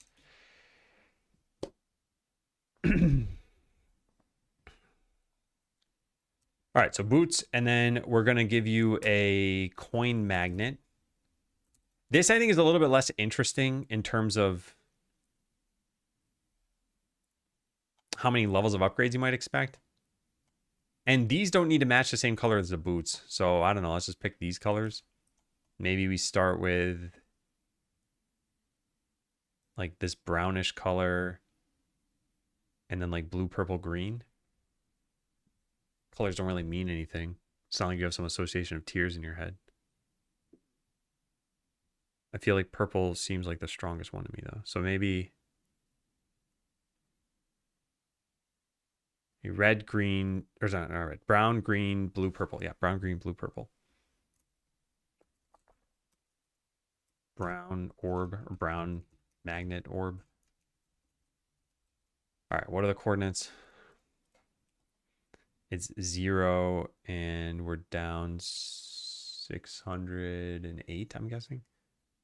608 is divisible by 32, right? Yeah. Sprite chords equals 0, 608. And then I said green magnet orb. This is over what, 1, 2, 3, 4, 5, 6. So that's 192. Hopefully I didn't mess this up. I mean, if I do, we'll just see that they're broken, right? So then 1, 2, 3, 4. So that's 96. Wait, that's not possible. That's not 96. 128. Blue magnet orb. Sprite chords equals 128, 608. And the purple magnet orb. And that is 160, 608. Each orb increases the radius at which coins will start moving toward the player automatically and increases the speed at which they move toward you. The brown magnet orb should only have a one tile range, and which moves the coins toward you at like 1 pixel per second, maybe 2 pixels per second. Each upgrade gives one more tile. Actually, not even one more tile. That's kind of a lot. Gives another maybe like a quarter tile range and 1 pixel per second of movement. Yeah, and we'll see how that feels. Okay, so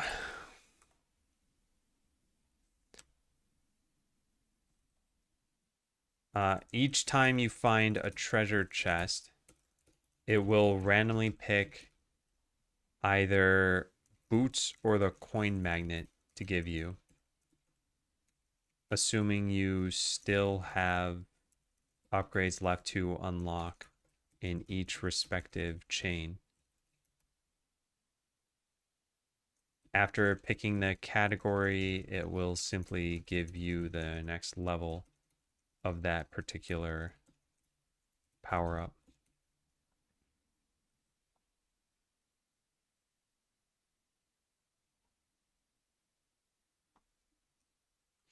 Just like with earning bombs, the corresponding sprite should rise out of the chest, and we should render how many boot charge or how many dash charges you have in the UI. Excuse me, and we should render your coin magnet graphic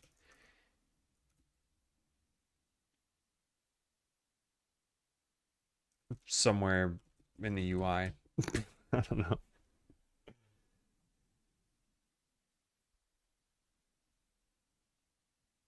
Yeah. In the UI with the label coin magnet level X, where X is the level from 1 to 4. Hey, Jazz. Made a TDS game. Is that tower defense?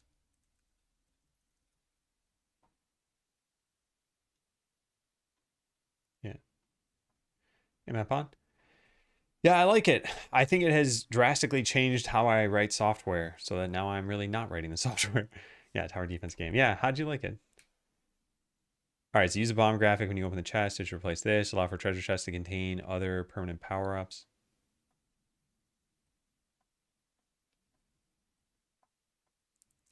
Oh yeah, these treasure chests. These new power-ups only exist in chests found in the endless, found after dungeon save, dungeon runner,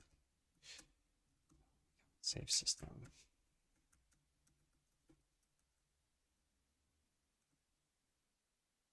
Found in the endless portion of the Dungeon Racer game, i.e. after this is true.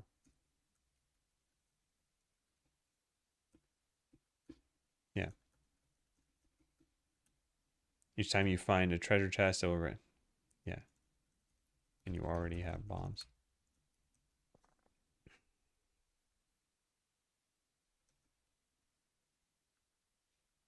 And then add a treasure chest to anywhere in dungeon piece 1. I will... That's what it's called, right? Yeah. I will position it myself later.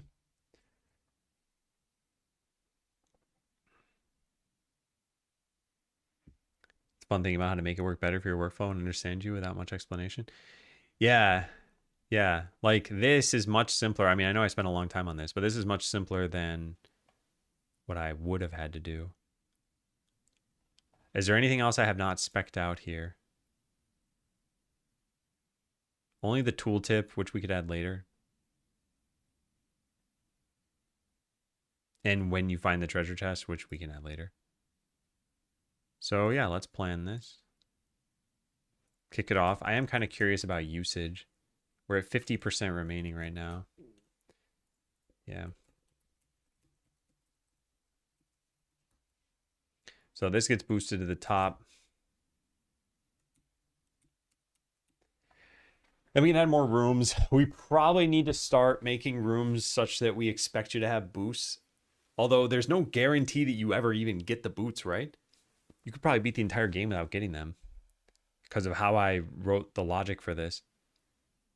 Because you either get the boots or the coin magnet. If you get the coin magnet, then you don't get dashes. So maybe we force them to go up in lockstep. Like if you have the coin magnet level 1, then you have to get the boots next time. And if you get the boots the first time, then you have to get coin magnet the next time. Or alternatively, we just make it so you're forced to get the boots the first time. And then we don't have to worry about anything, right? You at least have dashing. It's just not very interesting until you get level 2 of it.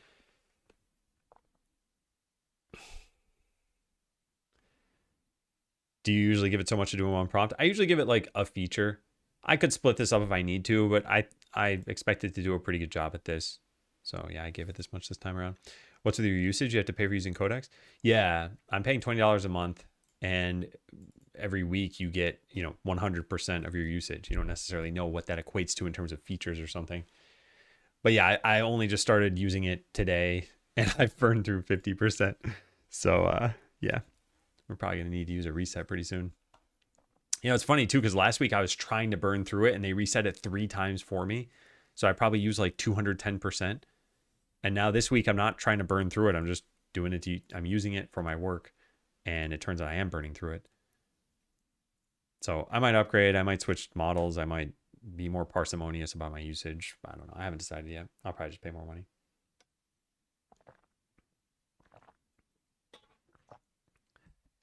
All right, maybe the boots are for this. Shoulder button to boost. Yep. Maybe get a coin magnet. We wrote that down. Okay, so I should give Galaxy Inferno a point because she suggested it first. Then I know Major Lift did too. So I will be generous and give Major Lift a point as well. I try to be more generous with someone's first point. But then, yeah, the boost thing was my idea. And no one can say otherwise. All right, when dash is pressed without movement input, how should its direction be chosen? Probably just require you to move. What is this? Dash along held movement input, falling back to the character's current facing? I think just require movement. What should happen to endless treasure chests once both boots and coin magnet reach level 4?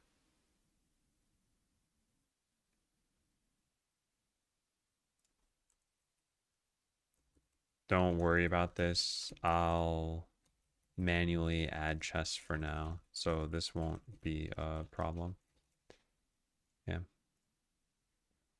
When a boots upgrade raises dash capacity, how many charges should become available immediately? Oh yeah, refill them all. This would be nice. It's a casual game. Moving up in the world. Wait, did your rank change? 14 to 13. Wow, yeah.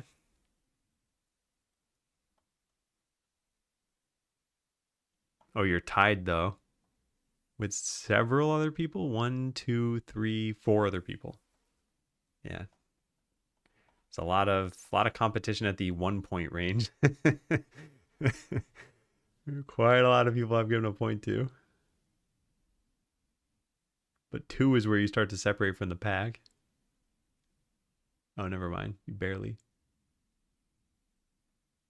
Yeah, I guess 5 is when you start to separate from the pack.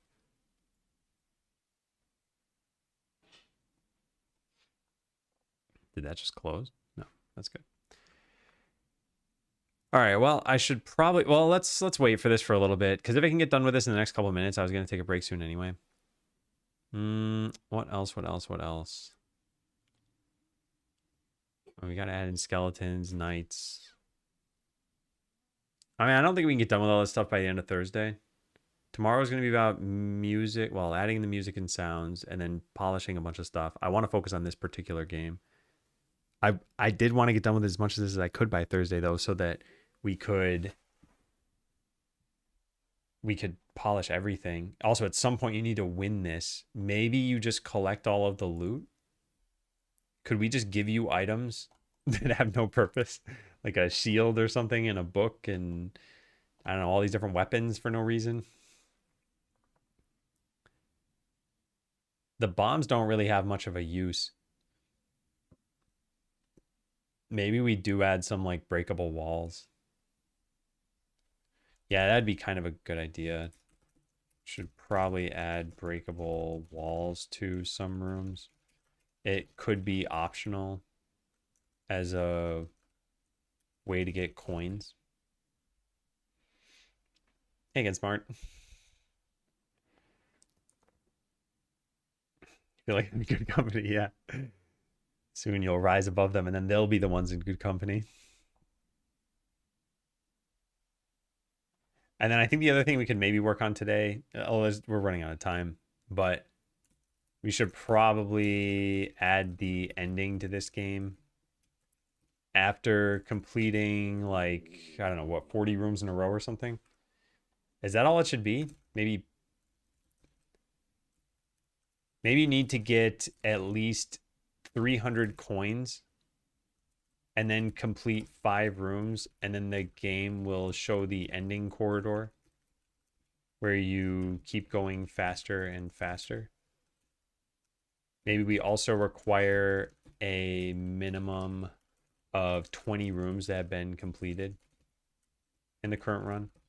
The problem with this is that there's no reason for you to get there's no way for you to get to 500 coins if you're just going to win after you get to 300. Don't have enough good ideas. You have 7 good ideas. It's not necessarily good ideas though. It's also just anything that really helps me, I guess. All right, add 4 level boots and coin magnet upgrade chains to endless mode treasure chests using the new item atlas. Persist unlock levels in Dungeon Racer save data, retain them across falls and sub-game transitions, expose their active effects and HUD indicators. Sounds good. Introduce shared... Okay, let me snooze the ad for this for right now. I just got to finish reading through this. Introduce shared power-up definitions for bomb, boots, and coin magnet, including the 32x32 atlas regions and level-independent stats. Good, good, good. I'm not going to, like, thoroughly look at this stuff, but that looks fine to me. Generalized Dungeon Racer chest from bomb graphic to a configurable reward graphic. Room 4 configures a fixed bomb reward using new Atlas graphic while preserving its existing rise and fade animation. Sounds good. Endless pieces configured descendant chest with a reward selector evaluated when the player opens a chest, preventing pre-generated pieces from locking in stale upgrade levels. Yeah, sure, that's fine. Doesn't really matter. We'll never have 2 chests right next to each other. If both categories are eligible, select boots or coin magnet with equal probability. If one is maxed, select the other, then grant the next level. Require both endless mode and bomb ability for permanent power-up rewards. I mean, sure. Yeah, sure. This is going to break things because of how I enter the game right now. I got to grant the bomb ability. No. Let's just change it then. Well, I'll manually change it. Yeah, let's write this down for afterward. AI changes. Make sure this isn't the case since... Well, no, it's fine. Just make sure I grant bombs when you skip to the endless part through flow control flags. All right, add a temporary chest. Include a defensive no reward guard if no upgrade remains without designing additional max level behavior. Yeah, sure, I guess. It doesn't really matter. Add boots level and coin magnet level properties 0 to 4. Level 1 enables the existing top-down dash only while movement input is held. What is existing top-down dash?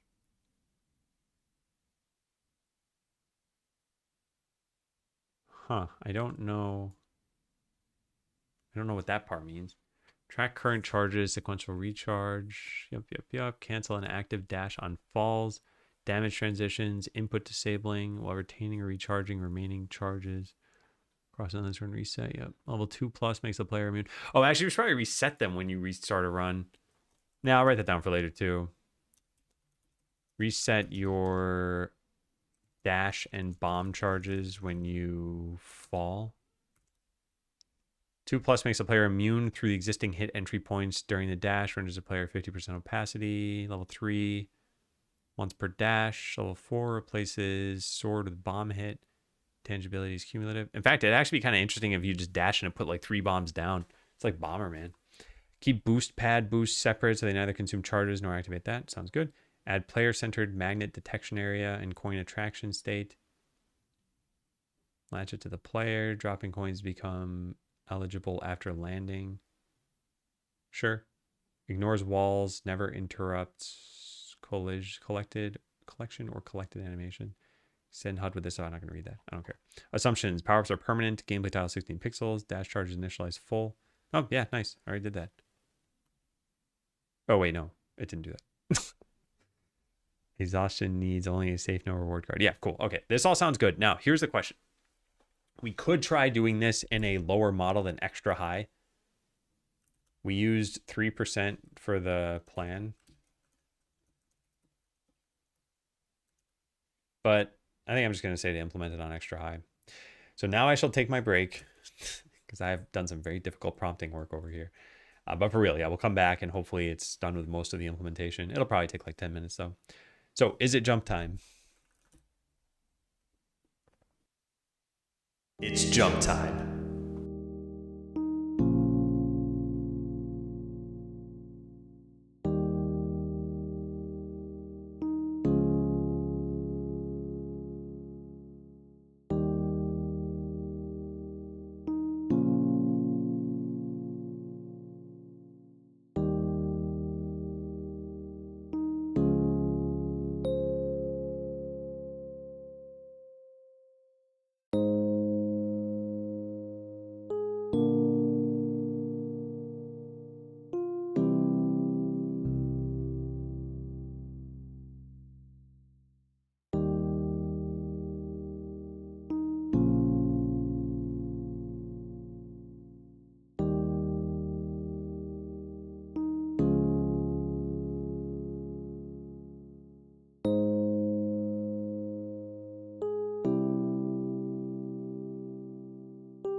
Crazy Cowboy Games. Close the game. Also, hey, Strawn. All right, so this thing is still working. It's on step 5 out of 5. Should hopefully be done soon. And I don't have any changes outstanding right now. Yeah.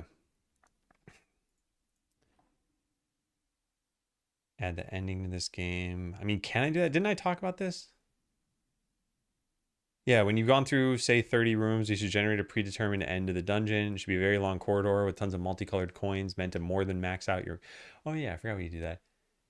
And we even raise the max just for that segment. There's a blinding light. You escape it. Okay, never mind. We can't really do all of this.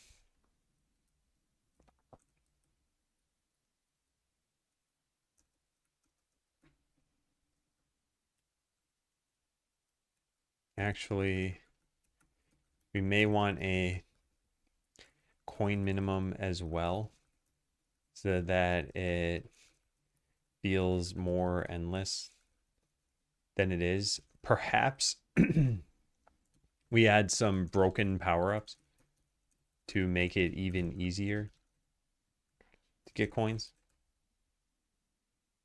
Oh, you know what? Maybe we could make it like, maybe Coin Magnet could make it so that vases break into more coins and more valuable coins. That's pretty interesting. I like that idea quite a lot. At least 300 coins. Yeah.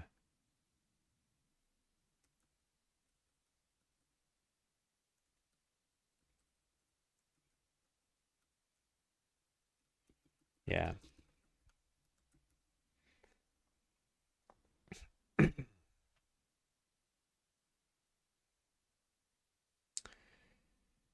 Use Quen on my local GPU. Is it like a good speed? Because I think I'd have to devote a significant amount of system resources. The thing that I'm worried about is that I end up just struggling with the AI model that I'd be using if I were doing local development like that. Like the way I look at it is $20 a month for the kind of productivity boost I'm getting. It's like there's no reason to look elsewhere right now. That's what I was saying in the beginning of the stream. If I were paying like $10,000 a month or something, it's like absolutely I'd want to lower that cost. If I'm paying $1,000 a month, yeah, I want to lower that cost. Paying $20, I don't really care. I know I'm getting at least that value out of it. I'm using it practically every day. It's great. So like, where's the cutoff point where I'd start to try to lower the amount? And I think it's when I'm more than $100 per month. So until that point, I feel like I probably shouldn't try to maximize my, or not maximize my, so like minimize my cost.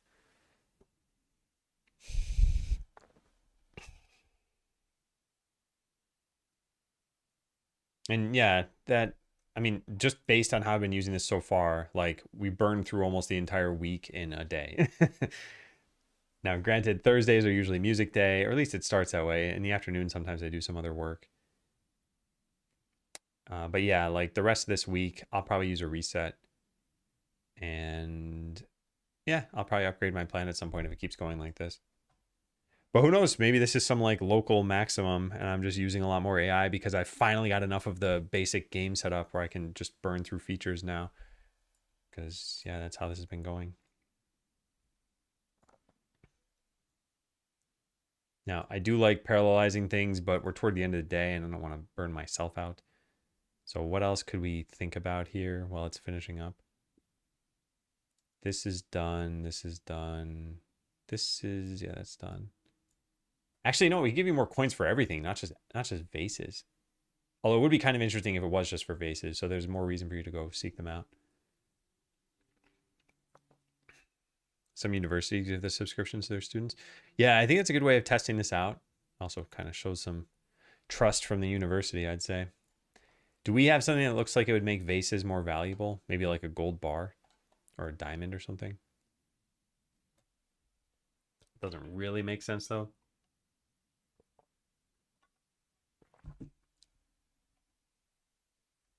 Yeah, the diamond book could potentially be it. Or even this kind of looks like a coin.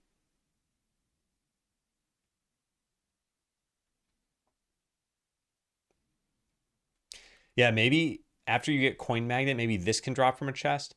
And this says makes vases drop items based on the level of your coin magnet. Maybe once you get level 2 of it. I don't know, I gotta think about that. Yeah, consider using the purple book graphic. Oops, I didn't mean to press that. From the items sprite sheet. It could have a description like, as a power up, it could have a description like, I don't know. Makes vases drop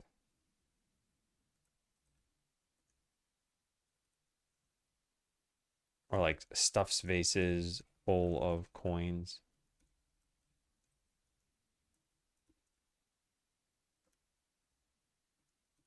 Based on your coin magnet level. Something like that.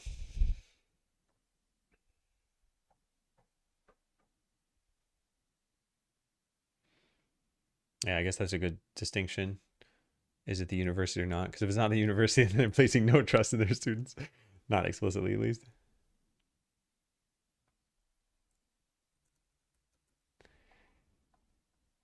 So yeah, I think we're going to run into a problem with this, which is we can't guarantee you're going to get these in a reasonable amount of time. And if we can't, then we can't start designing rooms as though you have it. Now, we could do is we could add some rooms to the pool once you've gotten the boots. So rooms that we expect you to use your dashes on. But I don't even think we really need to do that. I think we just need some paths that you're just walking normally. Maybe I'll sign up for a single class. I mean, this is how some things work, right? You figure out the cost of a class is whatever, $200, and the amount of stuff I get out of it is $400. So it makes sense to sign up for the class and just get failed.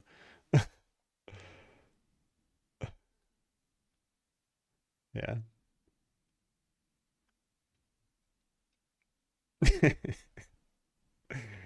Very funny. All right, let me just go test out what it's doing without it having to finish. Because it's on verification right now, so like I don't need to wait for this. So what am I doing here? Godot path game, yeah. All right, I'm excited. I'm excited to see if this is working. We should have a treasure chest here that we can now get. We can't open it. We can't open the treasure chest. Oh no.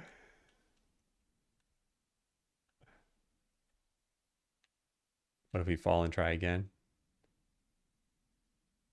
Nah, it doesn't let you open it. What a shame. The treasure's right here, but we can't do anything about it. Also, this is kind of a problem. You shouldn't be able to walk from behind it. Although eventually that'll be Y ordered, or Y sorted out. Yeah, it just finished. It took 12 minutes. Okay, hey Spherophoria. Thank you for the raid. How's it going? We have been working on this Dungeon Racer game over here. It's actually pretty cool already. Man, I gotta stop getting hit by those. It feels like I'm not close enough for them to hit me. And then they hit me. Oh my god. All right. Nice, nice, nice. Yeah, how's your stream? How goes the work? Hey, Kevin. Good job getting first this late in the stream.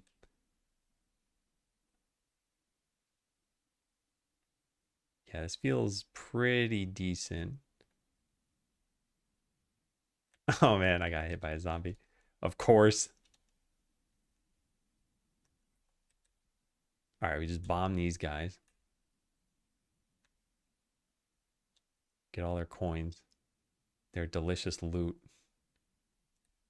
That was stupid. I didn't even hit anything. I'm just losing coins over here. Oh, you know what we should do? When you take a hit in this dungeon, you should see your coins fly out of you and then disappear. I think that would be best. Oh my god, it's so hard to not get hit by those. I gotta change that. I'm parsing Wikipedia pages for movie info. Hey Penguin, why Wikipedia pages?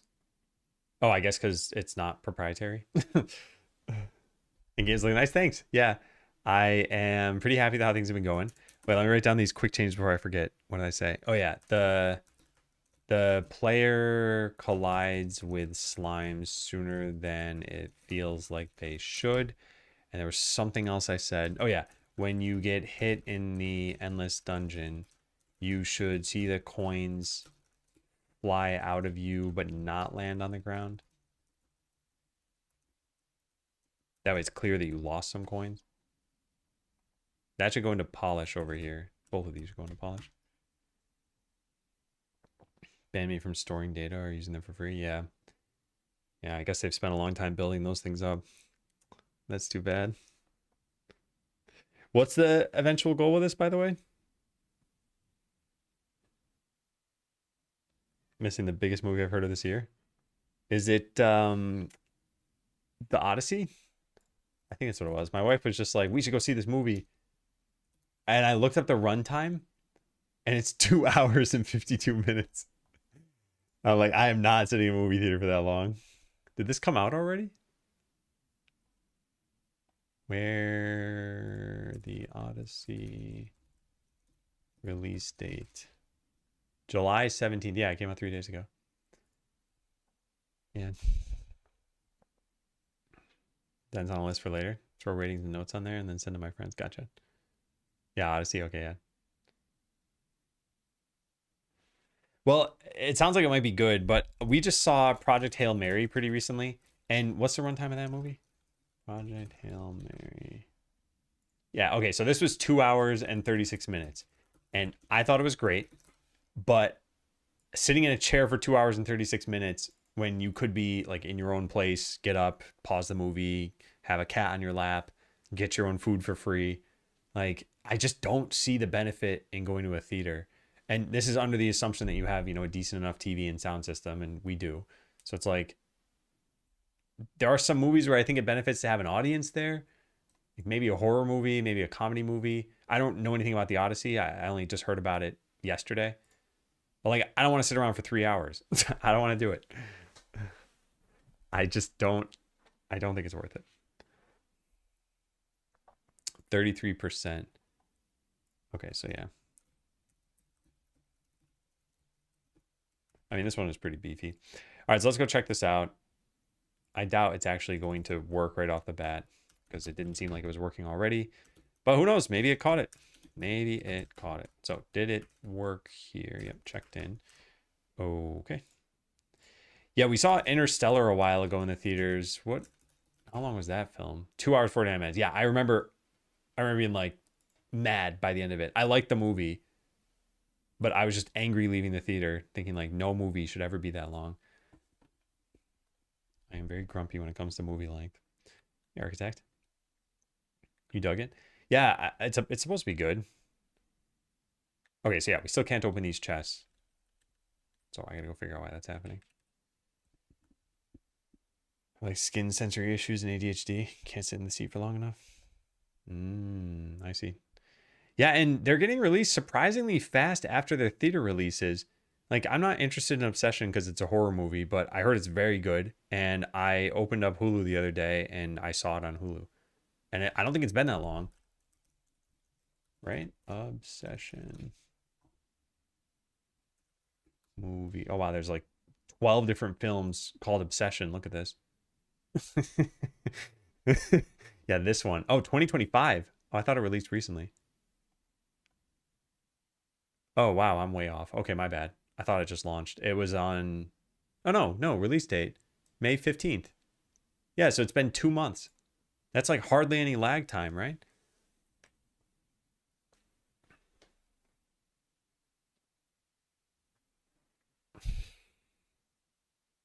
Ten more.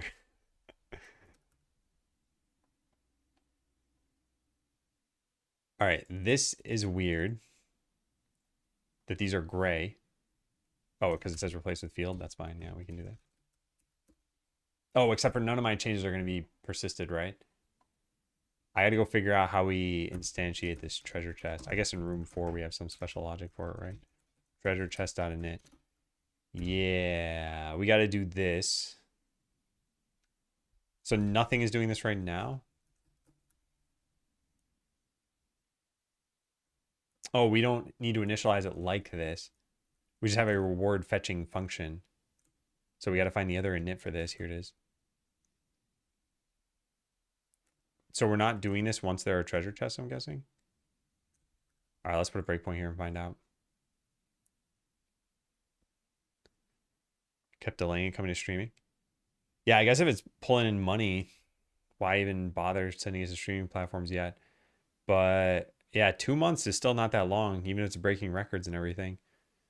So it's like, I'm sure there are people out there who like going to movie theaters still. I just personally feel like those days are behind me. All right, so we're going through this to see where the treasure chest is. This does not check recursively. So this is in Dungeon Piece 1. Here's the treasure chest. It exists here by default. It's just there as a child. It is not there as a grandchild or something. So we should see it in this. And there it is, static body. So it must be that. So let's try it. Check 13. This should be treasure chest, right? Yep, treasure chest.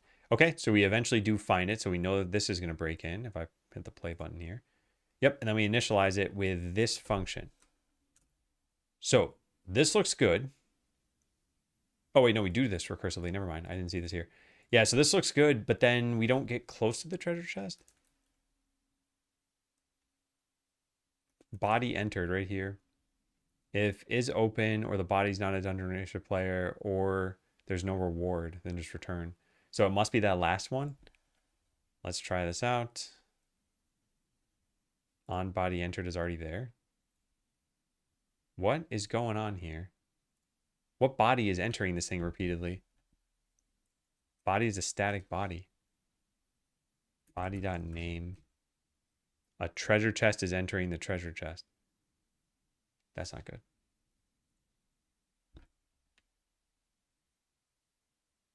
All right, so it does break in.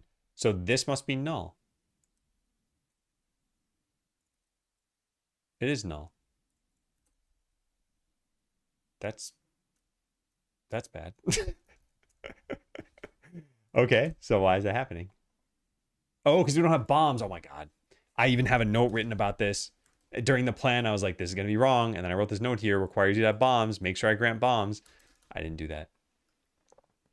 All right, well, at least we found the problem. At least I haven't lost my ability to debug, excuse me. All right, so where do we have init endless dungeon? Here it is. So trigger the falling floor and also grant you the bomb ability. We have a cheat for that somewhere. I just got to go find the cheat. Dungeon cheat. Unlock bombs. Has bomb ability and bomb counter.show. Yeah, I'll just call the cheat from here. There. Easy. Do the coins mean anything? So the coins mean something in this particular game. In this one, they are your speed stat. So you move faster and faster. And then you'll collect power-ups here. Nice. Coin magnet level 1. It's covering the whole screen. So look at the coins move very slowly to me. Does that even help? But yeah, if we max out our coin count, we like zip through the level. So we'll eventually come across another Dungeon Piece 1 where we'll be able to get another treasure chest. Come on, it's just random. So there it is. All right, we get another treasure chest. We got the boots. So now we can do our dash at will. And they recharge after some amount of time. Yeah, I got to tone down the size of that UI. But yeah, that's really cool. Now we get another thing. So now we have another set of boots. Now we get 3 charges and they recharge faster. Oh, and we're invincible during the dash. So I can do this. Oh, cool. We should probably allow you to be invincible for a little bit after the dash as well. Because I think that would feel best. Wow, this is awesome. Yeah, we can just dash through enemies now. This is great. So cool. All right, let's get another treasure chest. Oh wait, no, we could just die, right? Yeah. If I just stand here long enough. There we go. And now we get another treasure chest. And inside is the golden boots. I think they all just no, this one makes me do damage, right? So now I can ram into something and do damage. This is great. What a cool idea all of this was. And we get one more upgrade. And now we insta-kill enemies that we touch. Yeah. Very nice. Very cool. All right, yeah, this is great. This feels fantastic. Now, I cheated my way through all those treasure chests. We should probably just give them to the player more frequently than I've been planning on. So now we should just always get coin magnet. Let's see if it's any better. No, it is not. We need to like drastically buff this ability. Let's get another one. Oh yeah, we can just keep running though. This is great. This is awesome. Yeah, we need the coin magnet to be like 5 times more powerful. Oh, you can't ram through vases. We got to fix that. Yeah. All right, let's write that down. Really missing the song it's supposed to play. Yeah, I gotta compose a bunch of other music. I've composed the background, like the starting dungeon music. This, I like it. Actually, let me write this down first. Hang on. Allow running through vases when you get the damaging power up. And super buff coin magnet. It sucks right now. Okay, so I did not show you how this is supposed to start.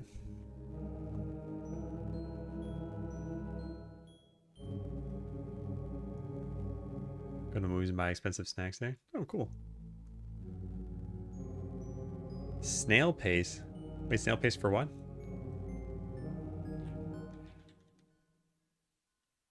Okay, so here's what this is supposed to be. Ignore all the stuff at the left. But yeah, this starts as just like a Zelda game. And you're just exploring this, figuring out the coins make you move faster for some reason, which would seem weird to you. And if you get hit here, you drop your coins and you can just pick them up again. There's that very slow coin magnet.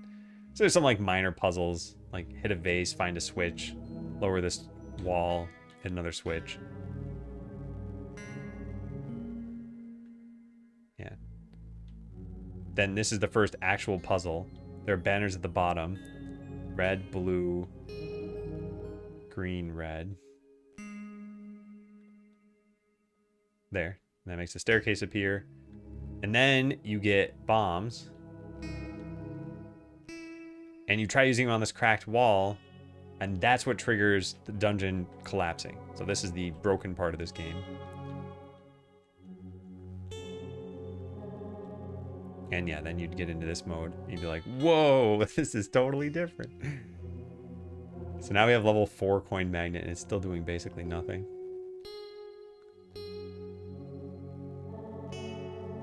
I mean, it will eventually collect all the coins, but it just takes forever.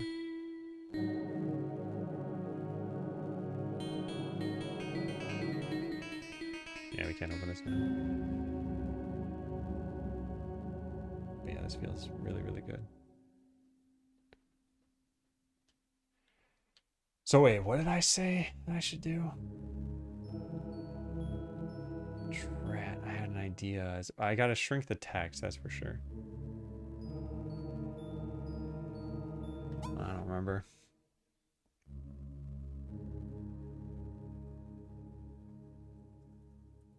Shrink the text for the new UI. What did I say? Something as I was testing. I don't recall what it was.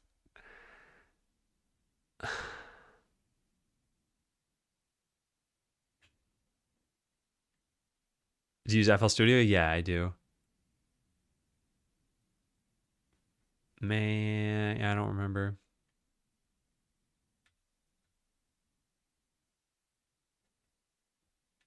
God, this is really cool. Very cool game. I feel like the games are getting more fun as I'm designing them more and more. So these things will just chase you forever. Well, I guess eventually they could go off the screen. Oh, right. Intangibility should last for a little longer after dash. Intangibility should last for longer after a dash. Okay. Yeah, I gotta say, I'm a little surprised by this because last week I was using this in pretty much the same way, and I don't think I was burning through it this fast. Maybe I was. Because like all of the stuff I've been writing down is amazing candidates for using AI. All right, I am going to review the code now. Attraction speed, pixels per second, and attraction target. This is the player, and a coin itself has the attraction target. Yeah. All right, we gotta change how this works. Let's go figure out what the speed gets initialized to. Start attracting. This is when you get the coin magnet level. Yeah. All right, so the distance felt fine. I don't see a problem with that.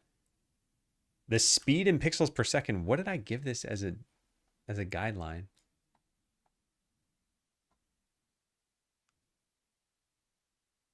2 pixels, and each one gives 1 more pixel per second of movement.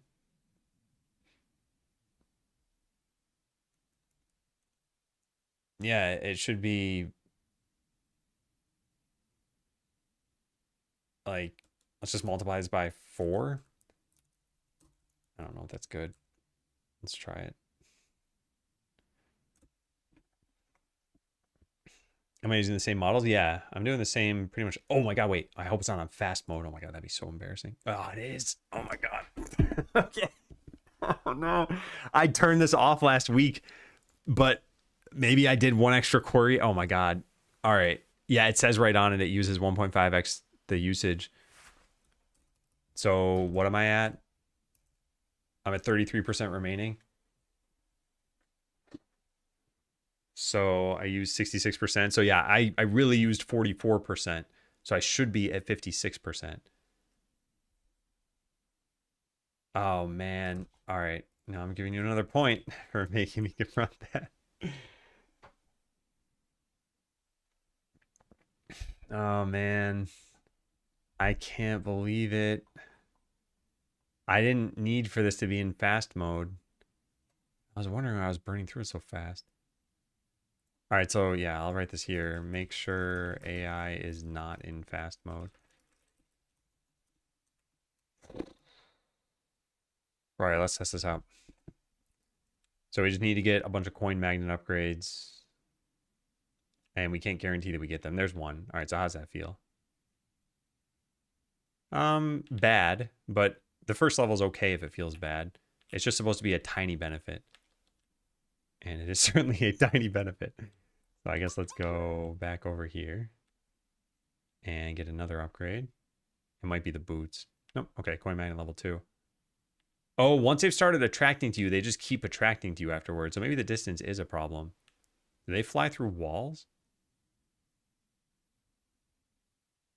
Well, they fell. Okay, so this still sucks. Oh, this is pretty funny. Yeah, so they got to move toward you at least double that speed. And then figure out if I want coins to remain in attraction mode. Even when you walk away.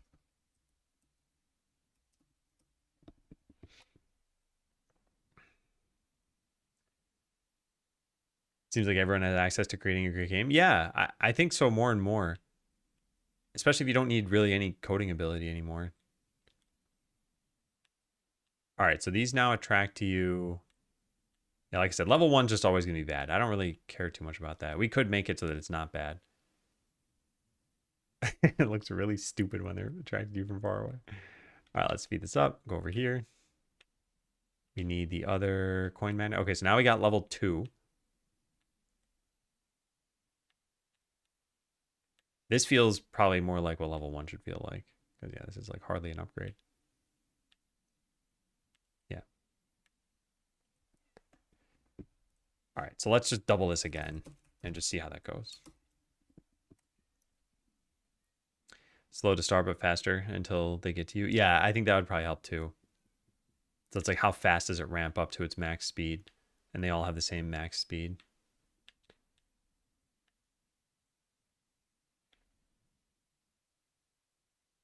All right, anyway, this is level 1. So let's go get to level 2.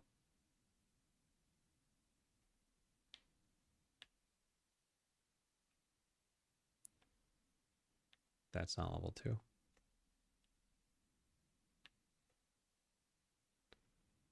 There we go. That's level 2. Yeah, that feels a lot better.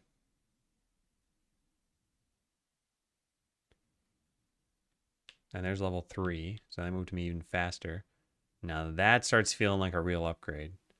Now you don't even really need to collect these. You can just move near them. I wonder if level 4 is going to feel too powerful now. So now we have level 4. And now is there any way to even like leave the coins? I guess you could, yeah.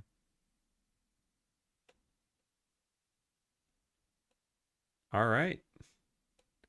Yeah, it's feeling better and better.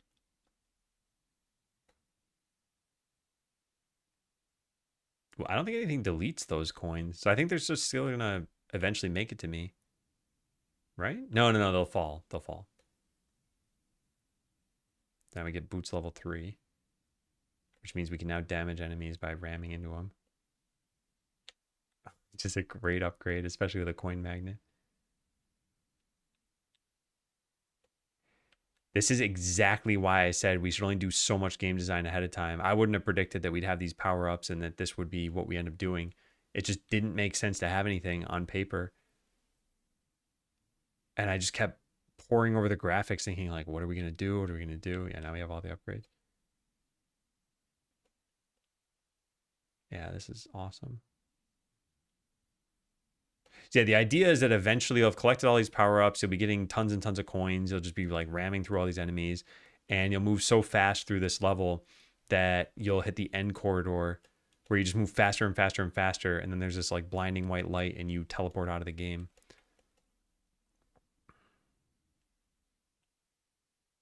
You know what we could do too? We could, I didn't even think of this. We could add an armor upgrade and it makes you drop fewer coins when you get hit. This is a great idea. So we need to give you treasure chests like all the time then. Do we have like proper armor? We have the shield. The shield could probably be it. Yeah, I don't see armor. Unless you count the boot.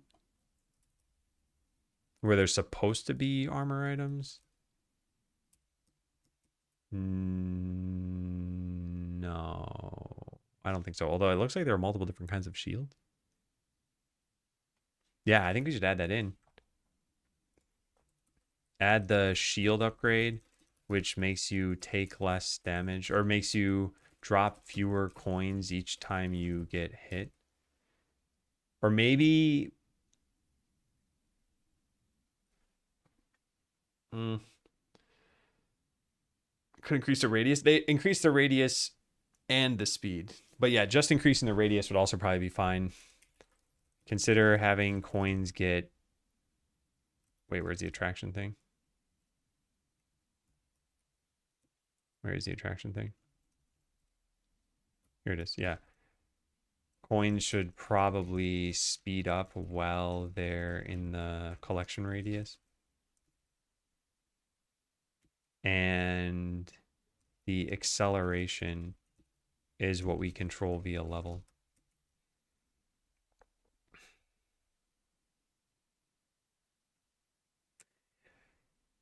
Yeah, Strawn, you're right. One of the problems I don't like about with what I've done so far is that every game kind of feels like it's a small incremental game. Like in this one, you're getting these power-ups, and we're going to need to make them more frequent. But right, like, okay, I just got the boots, now I can dash. I'm eventually going to get the coin magnet, and then eventually the shield, and then eventually whatever else, right? And then you beat the game. Okay, great. Now you go to the next game, and it's like, this one's just a literal incremental game. You just have all these incremental power-ups. And it's like, isn't that kind of like what this one is too? They're all just kind of turning into these, you get a ton of power-ups and you repeat the gameplay loop. So for that reason, I'm not as excited about what I did here. But maybe one of the nice things about this is if every game has to leave into the architect's realm, it's kind of like these puzzle pieces that we have here, right? Like there's always a connection point and there's always an exit point. And if you think about this in terms of sub games being those connective tissue, it's like before a sub game and after will always be the Architect's Realm. So how you enter and how you leave can have any other game in between. And actually, this only just struck me right now. So if we decide that, all right, yeah, the top-down shooter, we consider it like, oh, it's kind of incremental. And the loot boxes game, oh, it's definitely incremental. And then this game we're just talking about here, Dungeon Racer, is also incremental. It's like, well, let's just put some other games in the middle. We can put that like Tetris game in here, and we can put some other like small joke of a game in here or something. And I was like, okay, well, it doesn't feel like you're playing 3 incremental games in a row. Although honestly, even for the Tetris game, I kind of planned another like incremental thing. Hey, Invernius, how you doing? I was like checking to see when someone was last here when they say that, and you were last here on September 11th, 2024. So welcome back.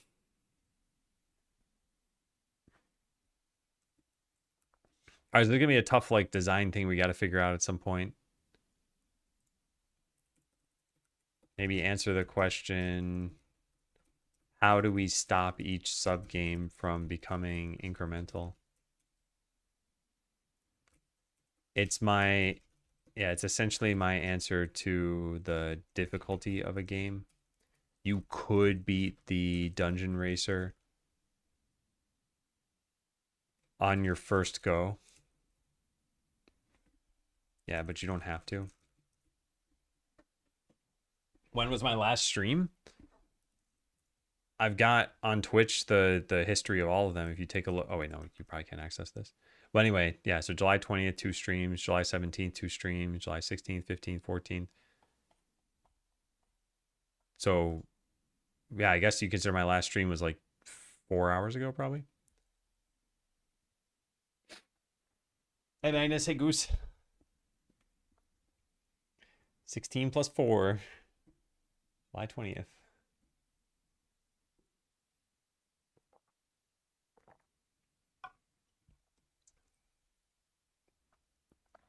Wow. Well, the afternoon was definitely more productive.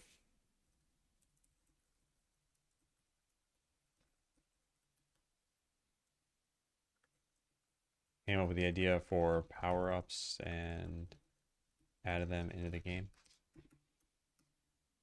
Oh, thanks, Hawk. Thanks for the bits. And they're Mr. Destructoid themed bits. I appreciate it. And welcome in. I don't think I've seen you here before. All right, so we were reviewing the code, and then I just kind of stopped. Let me continue to review it. Update drop. I see.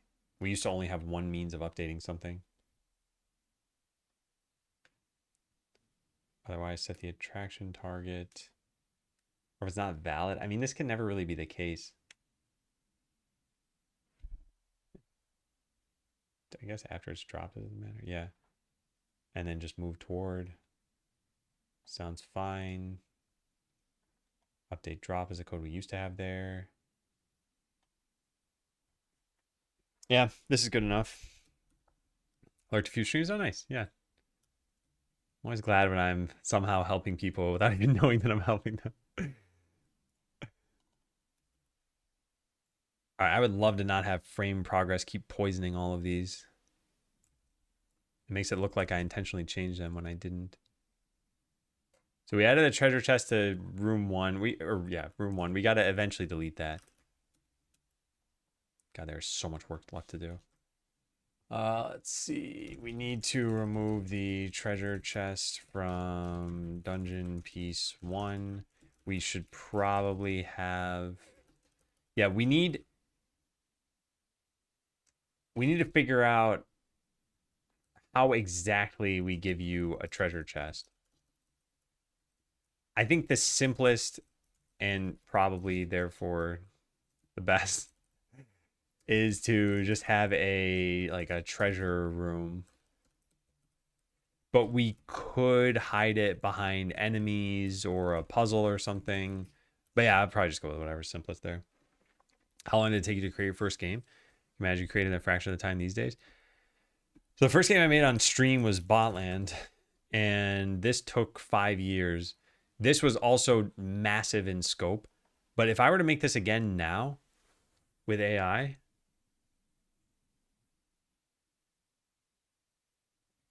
I don't know exactly how long it would take because at least the game side of things would be much faster.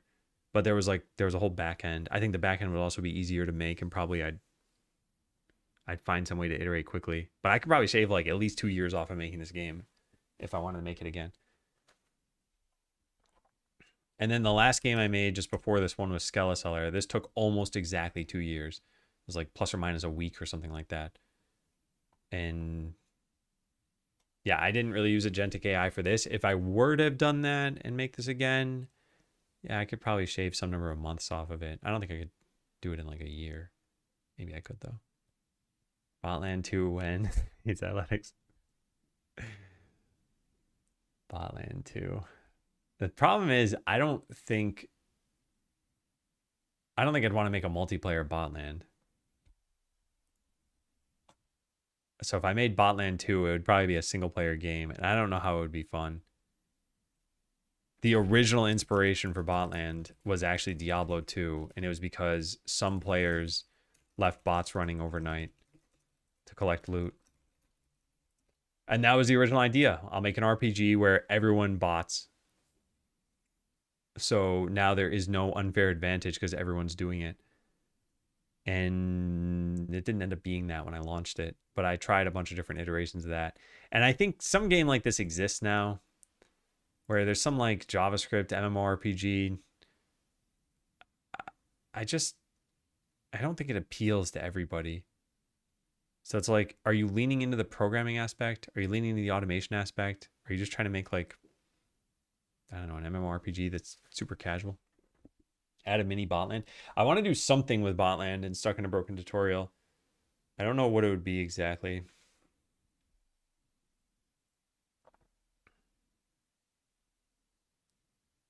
What am I doing? Finishing this up? Yeah. I'm losing steam right now. Just because it's been a pretty full day and this morning wasn't the best. Power up display. Yeah, I got to shrink the font on this. I'm not going to do nitpicky stuff like that now. Yeah, this I added in to make sure you can unlock treasure chests. Room with dungeon piece and knit. Yeah, we could just not have them underneath another node in here. Because we're searching through the entire tree. In fact, actually, you know what? I probably don't want to do this. At that point, we should refactor this so that each treasure room just has a named node or something to indicate that treasure exists there. Or it could have a special script on it. Could probably vibe code Botland in a weekend. I think you could probably get the like basic gameplay, but I think making the entire back end for it too would probably be too much. Yeah. But yeah, it'd be interesting. Some part of me wonders, am I even spending too long making the stuff I'm making now? And I feel like I'm flying through this. But it could be faster. All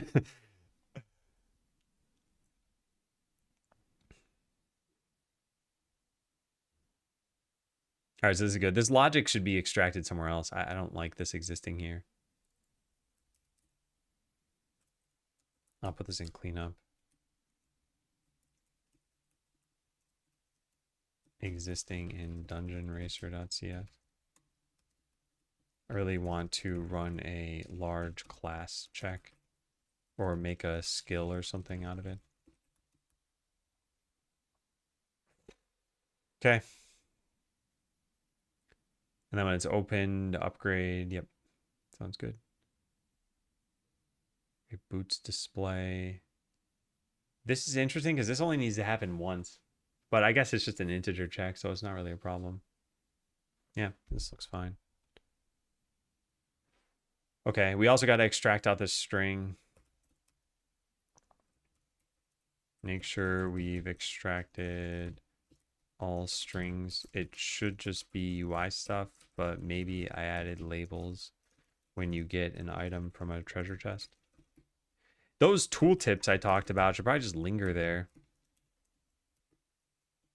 Linger there in the world. You have upwards of 15 seconds to read them. You know, if we really wanted to make this incremental, we would start adjusting every property of the game. So it'd be like, oh, the floor takes longer to fall. But I don't want to do that. All right, we added the power-up displays. Those are fine. Like I said, they're a bit large, but I won't worry about that for right now.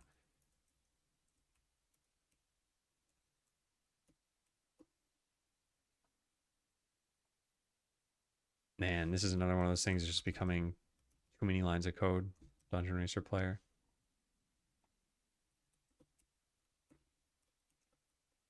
Dungeon Racer player.cs is also getting to be too large.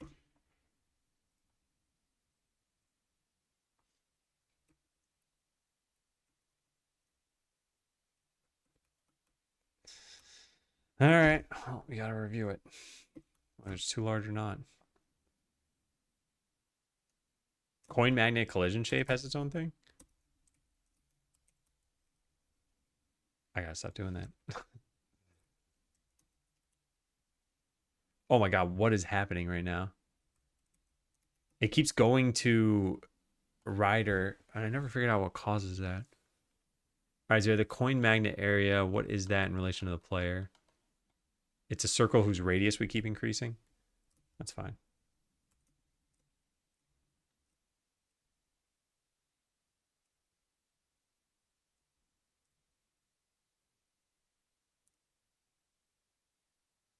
Yeah, nice. This is quite good. And dash when you apply the boot level. Why? Why would we do this? Yeah, weird. I don't know why we would end the dash. You can dash into the boots and get them, right? Yeah, I don't care about that.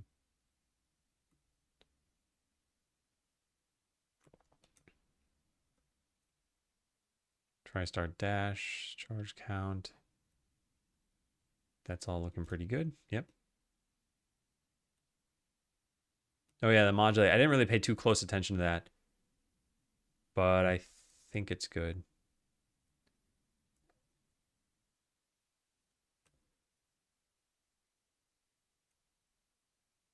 Oh, what is this? What is this? Why is this such a large function? If you don't have boots, don't do anything. If you're the maximum charge, don't do anything. Otherwise, subtract delta and then check it. Yeah, okay, this is fine. It's just a large construct for what it's doing here. But it is functional.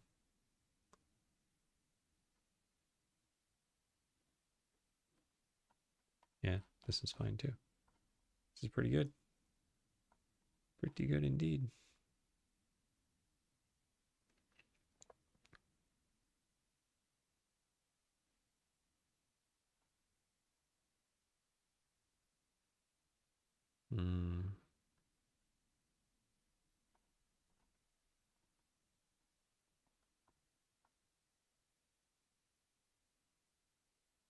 Interesting.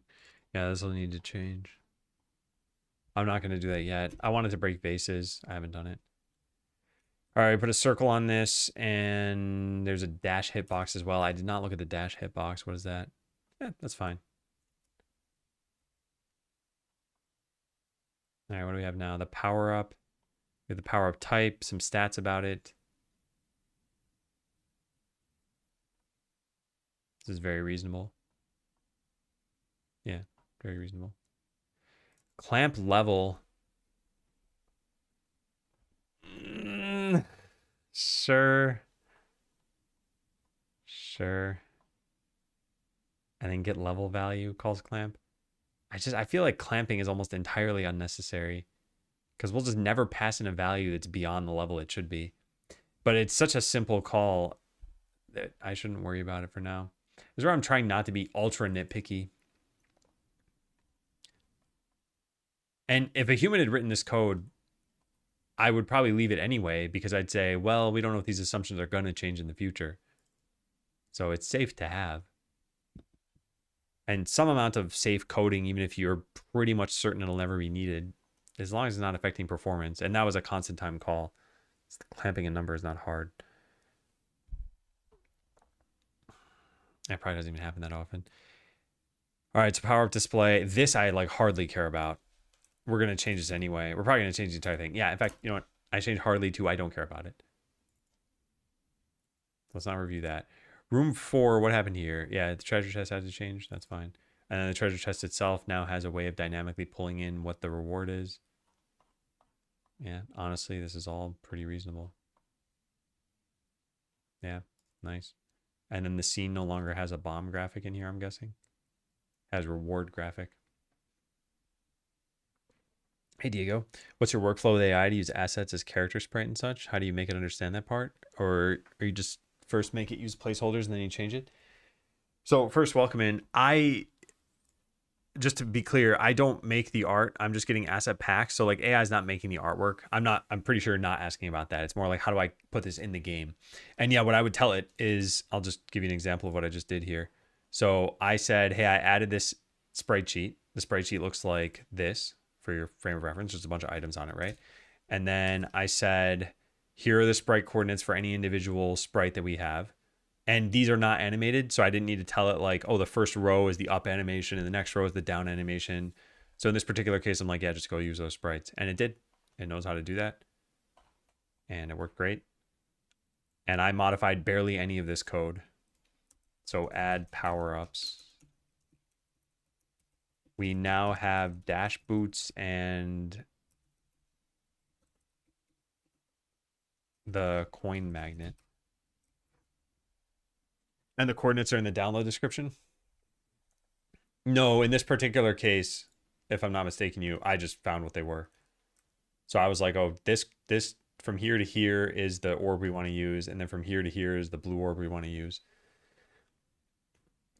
But if you did tell it, like, hey, go isolate where the blue book is, it could probably do that.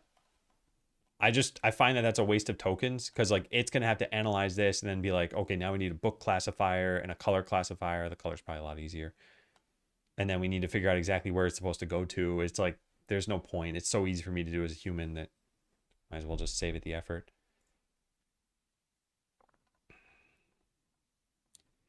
All right, so at the beginning, you know what I should do sometime? Maybe I'm not gonna spend the time now, but I should probably write a tool that lets me compare the beginning of the day with the end of the day. That way we can see everything that changed. I can be like, wow, I made a lot of progress today. But anyway, I'll just try to point out what I did today. So if we switch into this game, we already had all the Zelda stuff done. So like none of this changed. You eventually get to the fourth room. What? That was weird. You eventually get to the fourth room, you bomb the wall, you turn in the Endless Dungeon Runner. So this stuff already existed. But now here's where we started changing some things. So these rooms now got a little bit fleshed out. We have power-ups. So now we have coin magnet, and coins will start to go toward us. We made all these different rooms. So we added zombies. Zombies didn't exist before this. We added these treasure chests. So now we have different power-ups. We can now dash at will. It's also a super fast dash. No, don't hurt me. Oh my god, I'm taking a lot of hits. Yeah, and I think we put in, what, 7 different rooms? So, like, the Endless Dungeon's looking pretty good.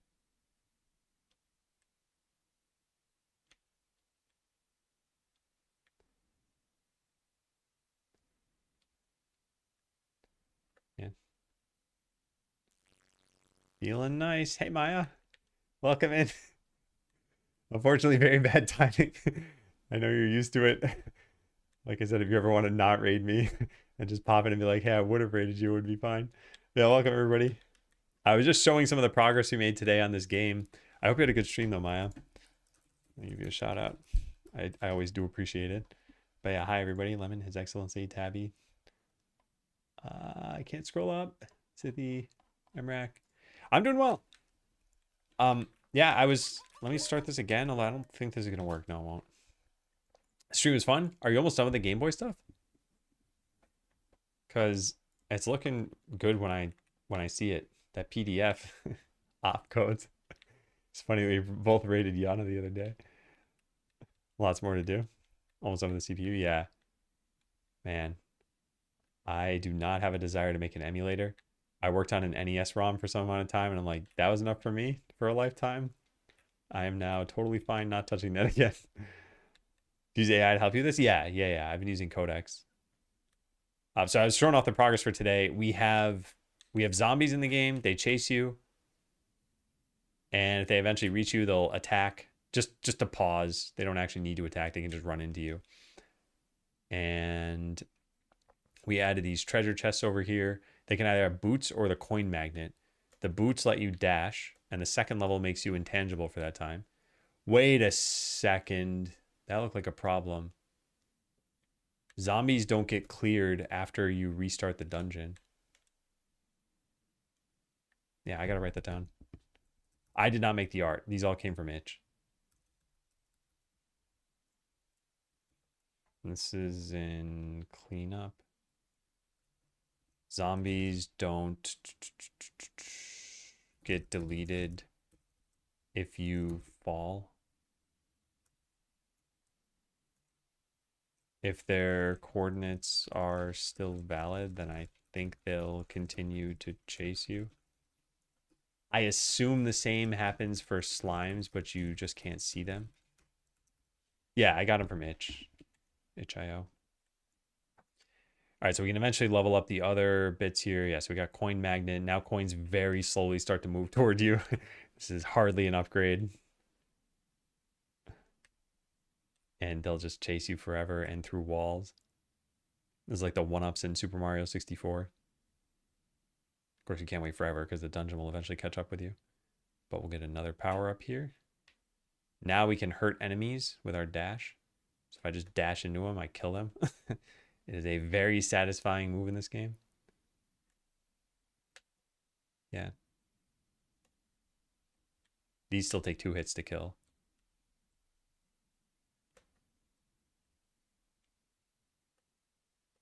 But you can just dash through them twice. And we get another power up. Coin magnet again. Just charge into those spikes. Whoops. Okay, I messed that up. I messed that up really badly. Wow. Took a lot of damage. Oh no. Oh no. Oh no. Okay. We're fine. I want to get another couple power-ups. I guess the easiest way to do it is just to do this. Then just walk over here. So now I have coin magnet level 3. Now I have boots level 4 and coin magnet level 4. So now I kill everything in one hit when I charge into it. Zombies already died in one hit. We can't even open other treasure chests now. And as soon as I find a slime, I can prove that everything dies in one hit. There we go. Yep. They just burst into a bunch of coins. So yeah, it's feeling pretty good.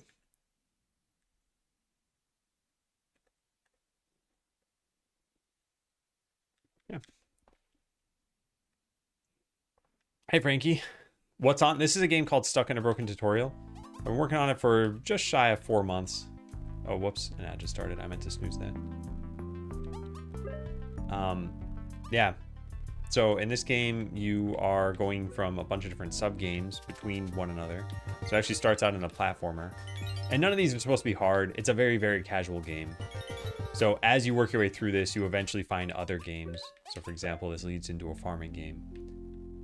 And some story is playing out throughout this of like, how did you get here? Who's putting you here?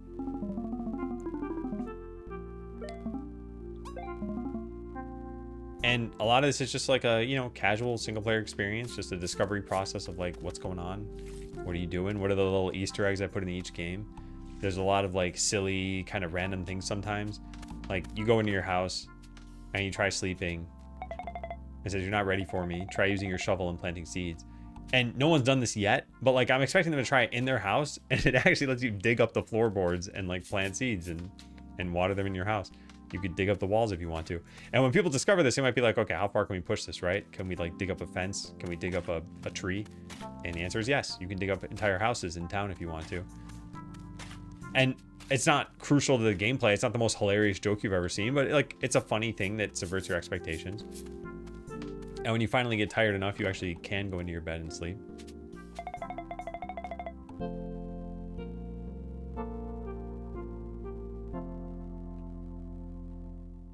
And you wake up in the future. So weeks have passed. Haven't seen you in ages. I see that you really like strawberries. Your farm is overgrown with the crops you planted. And yeah, now you can harvest them and go into town.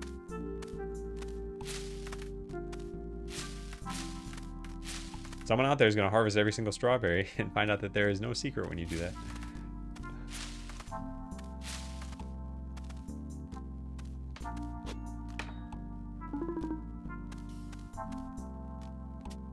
Yeah.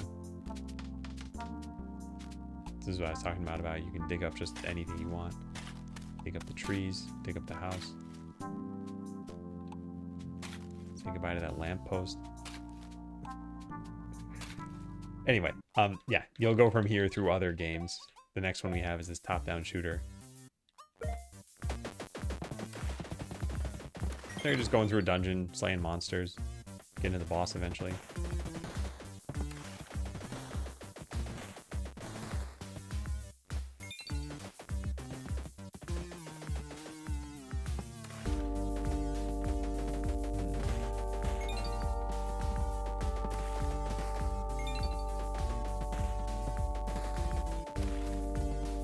Still haven't actually balanced this game yet.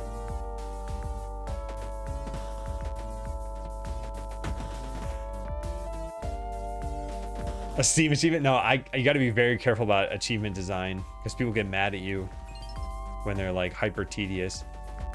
So the old me would have thought, yeah, that's a great idea for an achievement. The new me is like, I can see the negative reviews. I had to harvest 400 strawberries for no reason. So yeah, I will not be doing that. But I will come up with more reasonable achievements. I'll probably put like some hidden diamonds throughout the game. Sort of like golden walnuts in Stardew Valley. And you just need to collect a certain amount of them. And you can find them in practically any game. I think that would be amenable.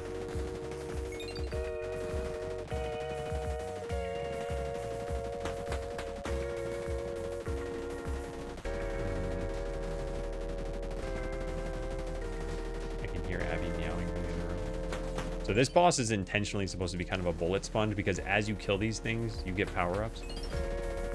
So now I'm shooting like probably twice as fast as I was.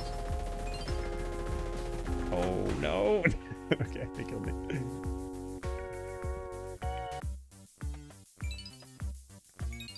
Anyway, your second time through should be a lot easier. And you'll eventually get more and more power-ups and then just start flying through this.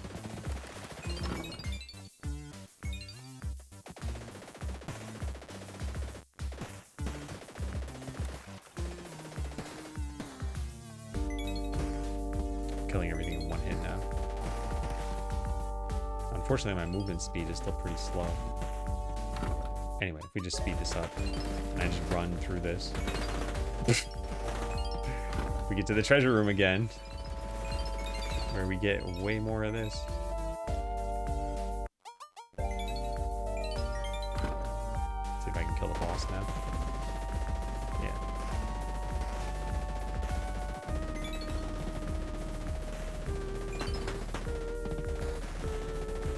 Yeah, I gotta balance this game still. I need your luck stat to scale up a little bit faster, I think. And there's no exit. You just have to cheat your way into the next game.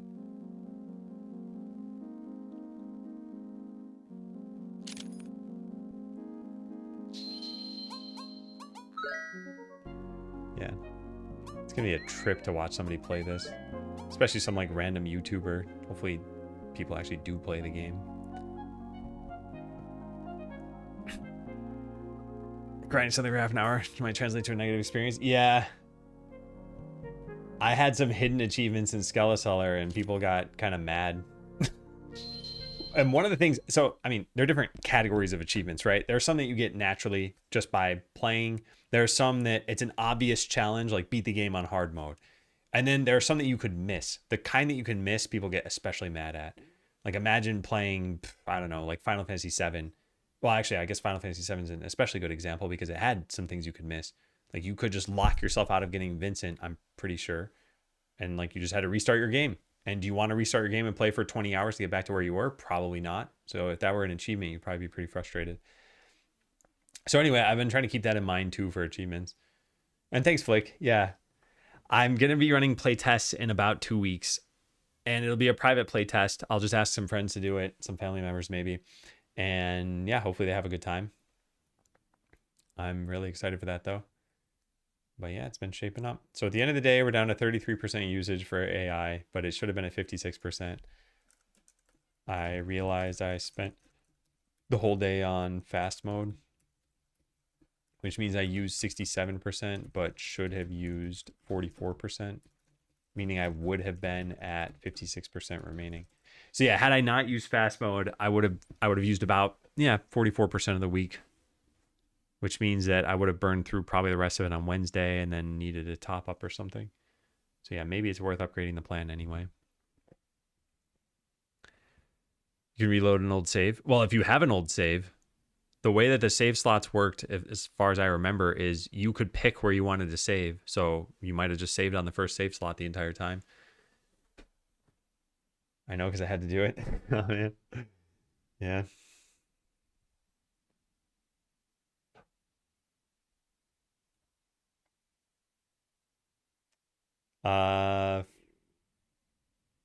Frankie, what are your messages? This is reading very much like a bot.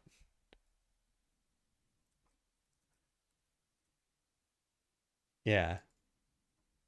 Are you a human? Can you prove that you're a human? Because I'm about to ban you from the stream. Hey, Savvy. Final Fantasy VII had a lot of crazy cool side content, though. Made the game more replayable. First time I beat it, never had Yuffie or Vincent. Yeah, I think that was the intent, is to add replayability. I think it's a little bit difficult if you have, I don't know how long it is, but let's say it's 40 hours. It's like, okay, at hour number 17, you can pick a different character.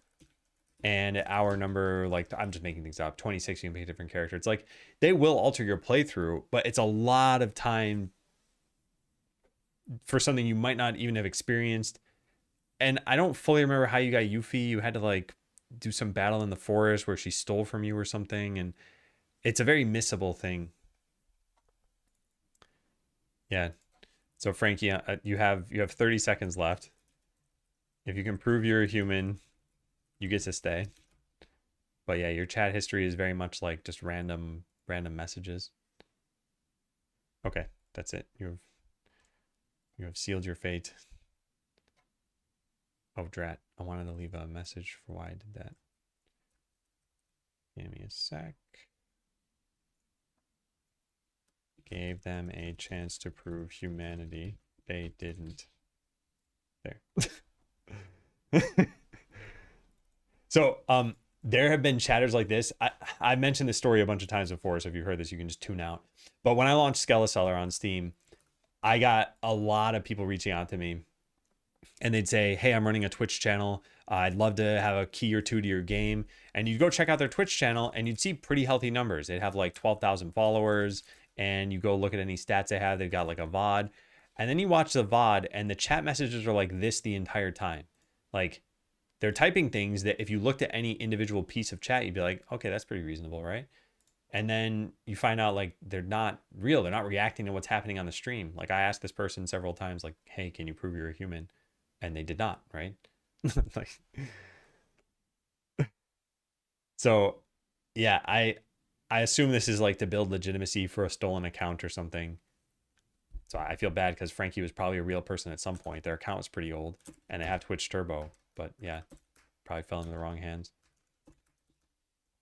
And if they are a real person, they're just trolling, then like, yeah, they're probably chuckling right now. I always kind of wonder if enough people ban you from a stream, does Twitch take action as like a, well, look, 40 independent streamers just banned you.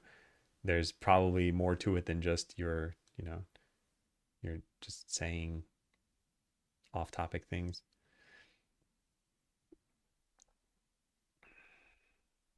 They have real VODs from 9 hours ago.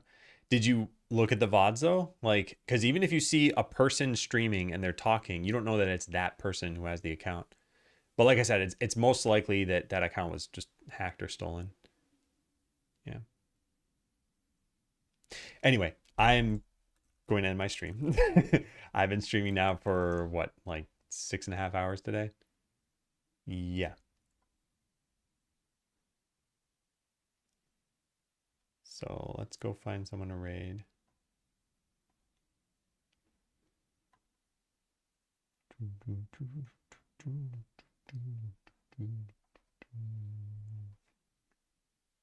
Oh, hey, I'm starting. Let's go raid M. She is presumably working on her game. She does a lot of sound design. All right, well, thank you all for watching. If you'd like to join Discord, there's the link. Let's all go say hi to M. I'll be back online tomorrow. It'll just be half a day, and it is Sucky Tasks Day, so we're going to do unfun things. Cheers, everybody. See you next time.